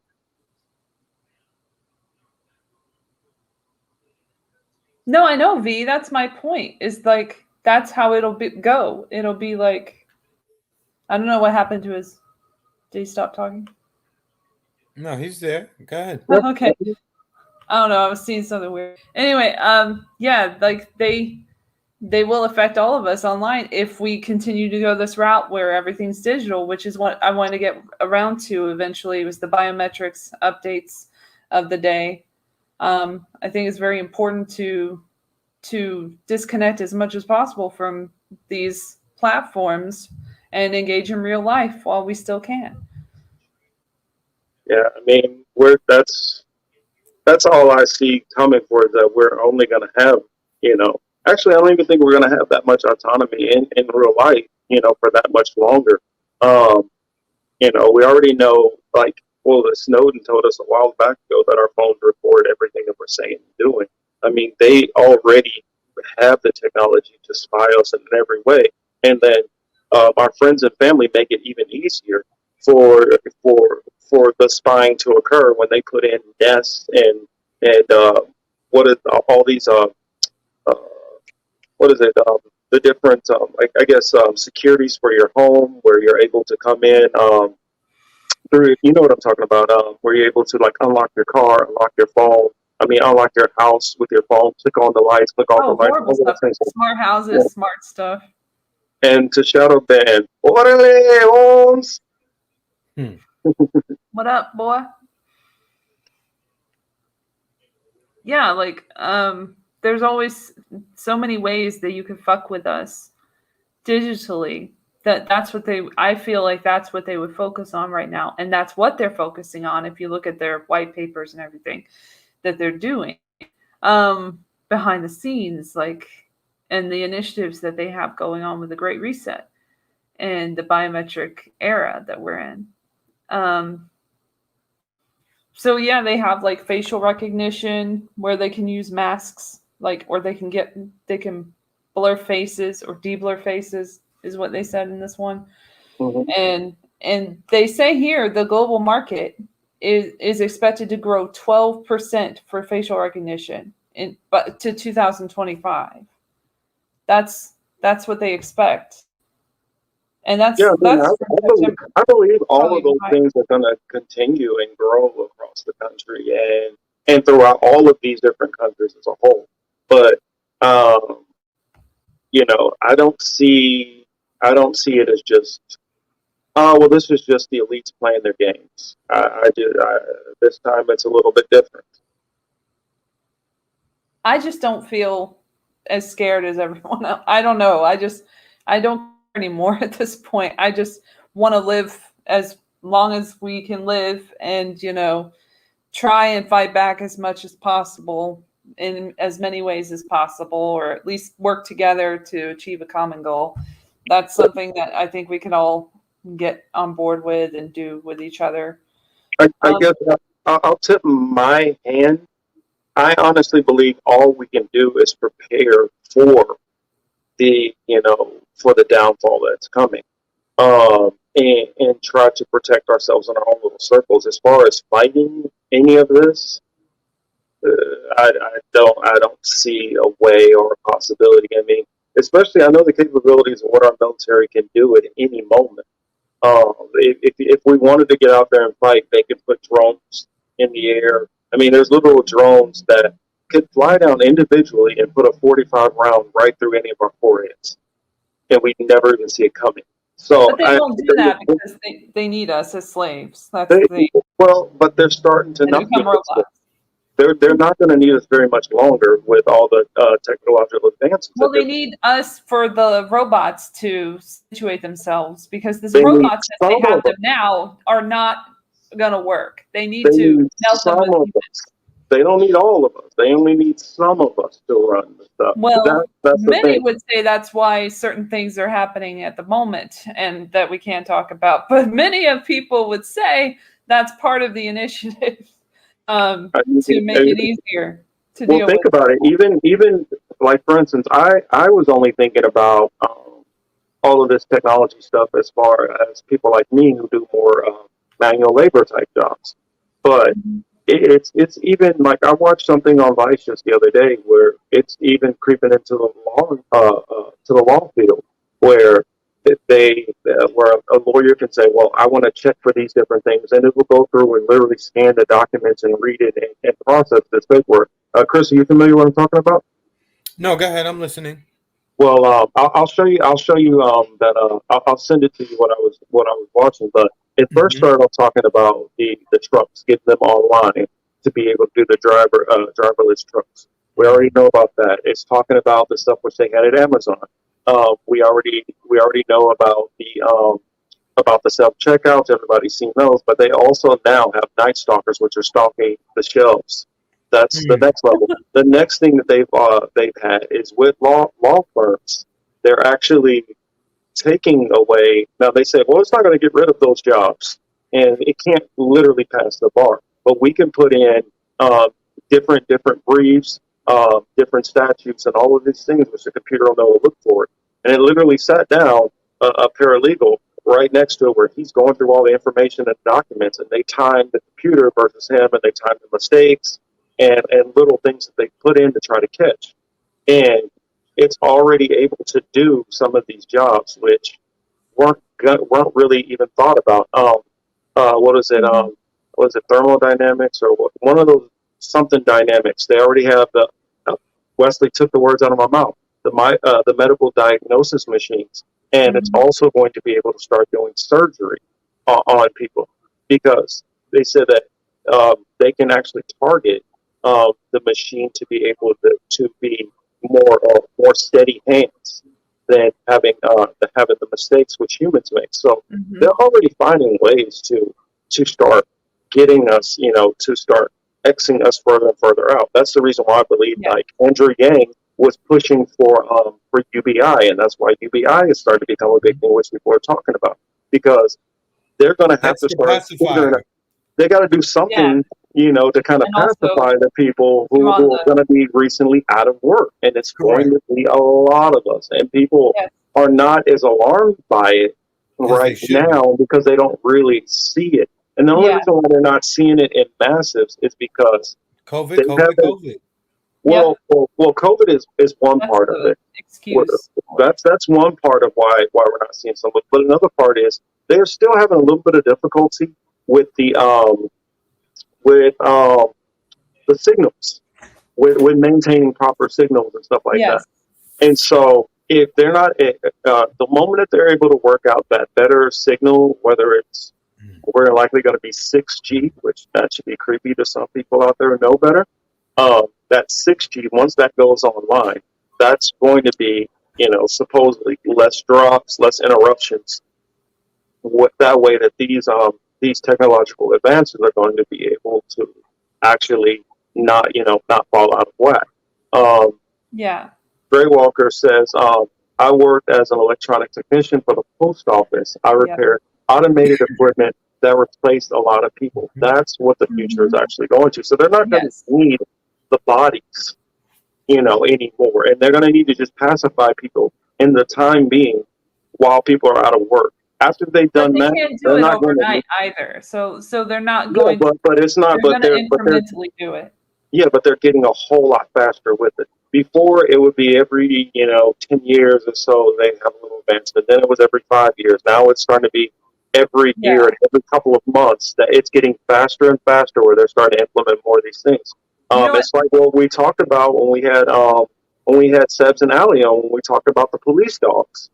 I don't know if you guys have seen the new riot equipment which they have, which is coming out, where it's like it's this little tiny robotic machine that comes out, and it's able to We got a split flying up robot the now. giant wall, to be able to push people back. So they're working on this, and they're working on it very, very quickly. And I wanted to say, that reminds me, like when you were talking about before the automation and everything, thinking back, there was a time, and I was so stupid to figure it out until way later in life, but God damn it.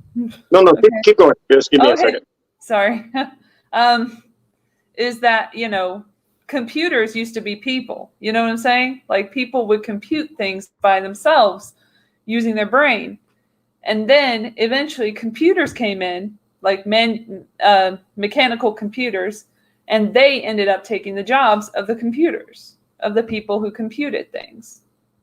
So that's kind of like where we're going in a different way, like even further away from that, like into this crazy era where, it's going to be a lot like that We book that ended up turning into 1984 and the Brave New World. But like, it's going to be people just have to do everything the government says whenever they say, and they can't converse with each other for only a small amount of time. They have to have this time to do this and this time to do that. And everything's regimented on a schedule. And then you might as well be a robot at that point. And you probably welcome the robots to take over the world at that point. So that's where we're headed, basically, if we don't, somehow try and fix it. But that's only possible together, and that's just not going to happen feasibly anytime soon. Well, the thing is, for each improvement, the easier they make our lives, even in the most, even in the smallest way. For instance, you think of something right now that you want to buy. You're like, oh, I go to Amazon and have it here in 2 days. Yep. That convenience, that have it there the same day in some cases, that convenience is a hard thing to take away from people. So and then the buffering, remember? So as long as you make things, yeah, go ahead. Sorry. No, I'm just going to say, as long as you make things convenient for people, even though it comes with something larger happening that's not necessarily a positive thing, as long as you make the masses convenient, they'll accept it. I agree. Yeah, and with the internet, I was going to say, like in the 90s, you couldn't load a page it would be like 5 minutes to load a web page sometimes. Like it would just it would take so much time to get online in the first place, the dial-up connection situation. And so now it's just instant. Everything's instant. So it's instantaneous that you get a web page, loaded. There's none of that anticipation you used to have when a GIF was loading or something. And it finally loaded and you're like, oh, that's what it looks like. It's so funny. So, you would have that kind of anticipation that we don't have anymore. We don't have anticipation for things that we used to have because the computer is so fast and gets straight to the point. And you see what you want to see immediately. And sometimes what you don't want to see. So that's another problem. But it's just like, they live, like obey, like all of these signs basically throughout, society telling you what to do. And you do it. You end up fucking doing it because you have nothing better to do, and you're so used to obeying at that point that you'll pretty much obey with every command. And that's what's happening with COVID and these lockdowns and the mask mandates and the vax mandates. And that's people just being like, okay, well, this is another thing I have to get used to. But we don't have to get used to it. Correct. Psychological operation underway, and it's effective. That's right, Variant. Yeah.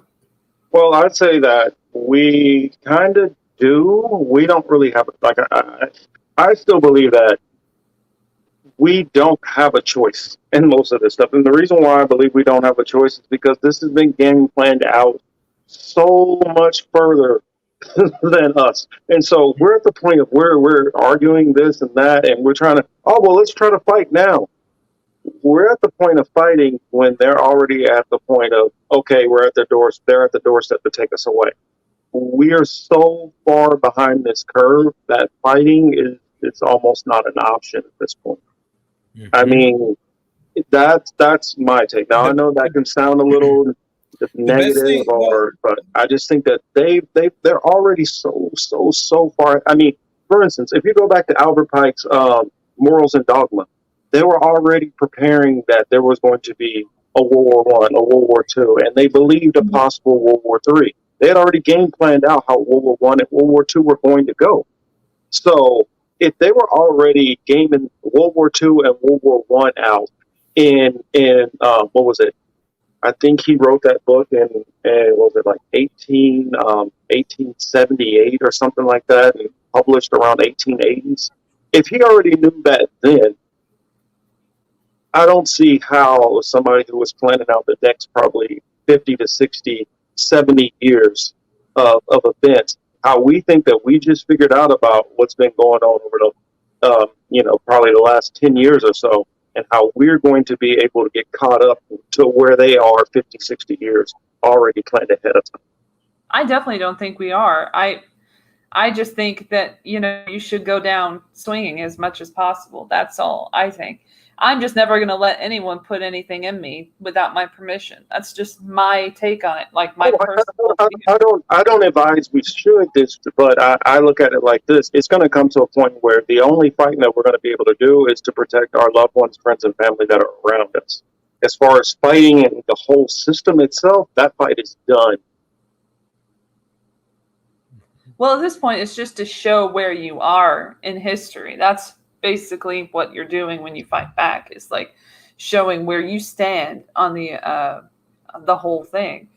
And you can either stand on the right side of history or the wrong side. And if you choose the right side, at least you'll go to your deathbed knowing that you did the right thing and that you didn't succumb. And that's what I strive to do. Even if my whole family, goes against me, if that happens, it is what it is. I'm still going to stick with my guns. I'm not going to capitulate. Yeah, but at the same time, I don't want to be the person where you're running out of the foxhole too quick and getting just slaughtered. I want to try to use a little bit of strategy, the best I can, to be able to warn the masses, I think that's what we do on a weekly basis. I think we do warn people and we do put that information out. I think it is valuable what we do. And I think that the people who watch our show and who get the information are thankful for that. And I think there should be as many of us kinds of people on the internet and in real life as possible. And I think that does make a huge difference. And you can meet people and get together and have these meetings and have this revolutionary kind of talking. But I don't think the talking is just going to lead straight to the act of like defying, the tyranny and we win. I just don't think that's going to happen. I don't think we're going to win. I think, we're just going to do our best not to lose everything, honestly. Like I'm not 100% optimistic about the whole situation, just where I'm at completely. I'm just, on the side of getting that information out there as much as possible. And that's what I do. That's all I want to do is inform people as much as possible. And then when I'm wrong, say I'm wrong and fix that. So, I think, we can learn a lot from history, and trying not to repeat it is a good way to go, rather than doing the same thing over and over again, expecting different results. Like believing politicians will help you. They will not help you. They will help themselves as they have. And that's the thing. If we were able to, and I'll go. What Varian's saying kind of ties into what you're saying, and what I'm thinking at the same time. So I guess I want to share it before I lose it. Varian says it might sound corny, cliche, but info is power, and that's what we do here. We try to give people the little bit of power that we have left. Now, if we had the large, reach to be able to wake up the masses and they all decided to fight at the same exact time, we could have a fight. It's just they're not going to allow us to be able to get our message out there. And as long as people don't think the things that are coming, everybody's going to be caught off guard. And they'll realize too late that we were trying to warn them, and they'll still want to believe their little make-believe.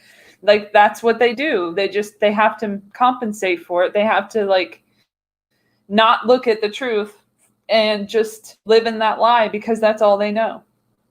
And that's what the Matrix is. They're going to believe it when that predictive programming starts becoming more realistic, and they start really getting like rounded up and stuff in the streets. And even like then, that. though, they're going to comply. There are people being rounded up everywhere, like over in other countries. There's definitely going on, yeah.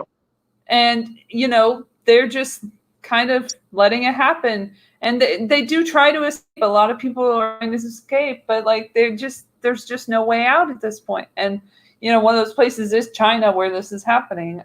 So it's something that, could come here at some point in the future and will come to Australia for sure, because that's the next place that they're going to like really lock everything down. Well, look, we already see they're doing it on their own. Yes. And there's a lot of Australians who are totally on board with all these procedures. And then in Canada, when we're talking about like, what do we do with the vaccine mandates at your work, and who's going to pay for the tests and all of that? Like, who pays for the hotels that you quarantine at in Canada? You do, not Canada, not the prime minister. He doesn't give a shit. You have to pay for it. You were the bad one who tried to leave the country or, go somewhere else on a plane, and you got sick at some point and you might have COVID. So you have to stay in a hotel. And so you have to pay for that, thousands of dollars. Sorry, that's how that goes. But like, that's something that they normalized in Canada. They're normalizing all of this shit right now. People are just like, okay, sure. It's absolutely ridiculous. Chris, do you got anything you want to add? Hope you're on mute. Yeah, no, not right now. I mean, it was enjoyable listening. I think there's going to be, to the extent that there's an event, it may not be land destroying in the way that maybe World War II was to parts of Western Europe. Yeah, the difference is this time it's not going to be in Europe. Correct. Mm-hmm. I guess on that note, I mean, we get ready to wrap up. I mean, I hate to leave on such a kind of a downer note, but we're still here to try to fight for all of our loved ones, friends, and families. That includes you all who are listening to the sounds of our voice, except for asshole trolls like we had from Trotsky earlier today. But the rest of you guys out there, we do, and when the system comes down, we all see each other face to face more than likely, because we'll all be the ones bonding together to protect each other. So, as long as we keep that solidarity and remember we're on the same side. I mean, like I hope Chris and Elle are right, and some of the things that I was talking about don't come to pass. But I fear that they could be. That said, just try to live each day out, the best you can. Try to, enjoy things as much as you can before they start stripping away more and more of our freedoms. Elle, would you like to add anything? I know that you're going to be uploading content, especially from the march. Would you like to let them know where they can see all that information? Oh yeah, I'm uploading a video tomorrow. I don't know if I'll upload another one, but this is my favorite one that I recorded. It's kind of funny, but it's the march itself. But we had to like interject our message, Gloria and I. So I would say like, fuck Operation Warp Speed, as I said before, instead of the things that they were saying. Like, let's go, Brandon. We try to make it different. Because it's not about the president. It's not about the puppet in charge. It's about us. It's about us speaking up for our bodily autonomy, and saying that you can't control our bodies. And you know what? We are in charge of our own bodies at the moment. Maybe you can do that later in the future, but not right now. And there's not really a legal basis for it in my research, I haven't found any for what they're going to implement here. So I think it's best that we get out there as much as we possibly can and get the message out. I sometimes leave out info like on buildings and stuff just to give people some information they wouldn't normally see about the Great Reset, about what's happening and everything in the World Economic Forum, and which is the new Bilderberg, in my opinion, because Bilderberg's closed. They're done. They're too old. They can't do their little conferences anymore. So now they've got the World Economic Forum backing everything up and doing their little initiative. So that, and then also please listen to the last podcast episode, Super Opera Funcast, WhoTube, where you will learn more about what is going on with the WHO right now, the World Health Organization, and what shit they've been doing with this abuse cover-up, very much in line with what's happening with the Catholic Church right now. So see what your institution that's, in charge of your life is doing with theirs. It's very interesting to see with the 13-year-olds and stuff that they're cavorting with. So, Epstein all around, I guess. So yeah, just check that out and just be aware, be vigilant, and don't be stepped on. That's all. And I guess I will end with, I am looking to add a couple of people that not technically to this. Well, I guess I got to be careful with how I say this. To join the team, it will be more than likely they will be doing their own different live streams on the channel. Occasionally hopping in with the group, but there won't be a specific time, kind of like how we do this show here. But hopefully, I can announce. Well, I've already announced one new team member. Jalen will be joining me. Me and Jalen will be working on a show. We came up with a name for it. It will be on the What I've Been Thinking channel. It'll be called The Talk of the Ages. So that'll be my age group, his age group, just talking about a couple of different topics.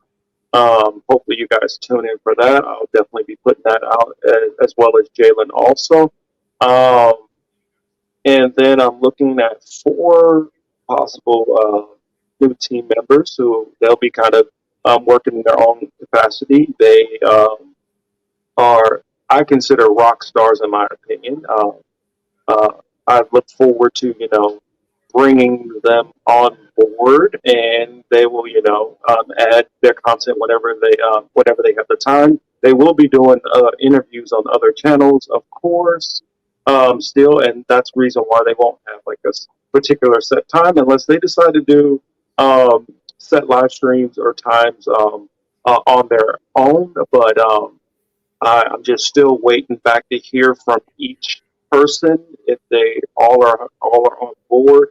I have definitely talked to 3 out of 4 and know that they told me that yes, it sounds interesting what they like to do. So the moment that I hear confirmation from all 4 of them, and I will announce those the other 4 new team members. So that said, hopefully you guys all enjoyed the show. Hopefully it wasn't too much of we weren't too much of Debbie Downers for you. And hopefully you guys just keep fighting and getting that information out. Information is the only weapon that we have, and that's the reason why they're trying to strangle channels like ours. So with that said, this has been the Political Matrix. Our boy Manuel, he had a little bit of technical difficulties, so he had to pop out a little earlier. And I'm here with the Whispers in the Machine, Elle Latham, and my good buddy and friend, Cy Lawson here. You guys have a wonderful, wonderful weekend. Enjoy your night. Be safe out there. And don't let any of this stuff get you down. Just remember, those people around you, those people you care about, make sure to reach out to them and, spread the love, spread the information. All right, guys. Have a good one. Thanks a lot. All right. Thank you for being with us. Thank you.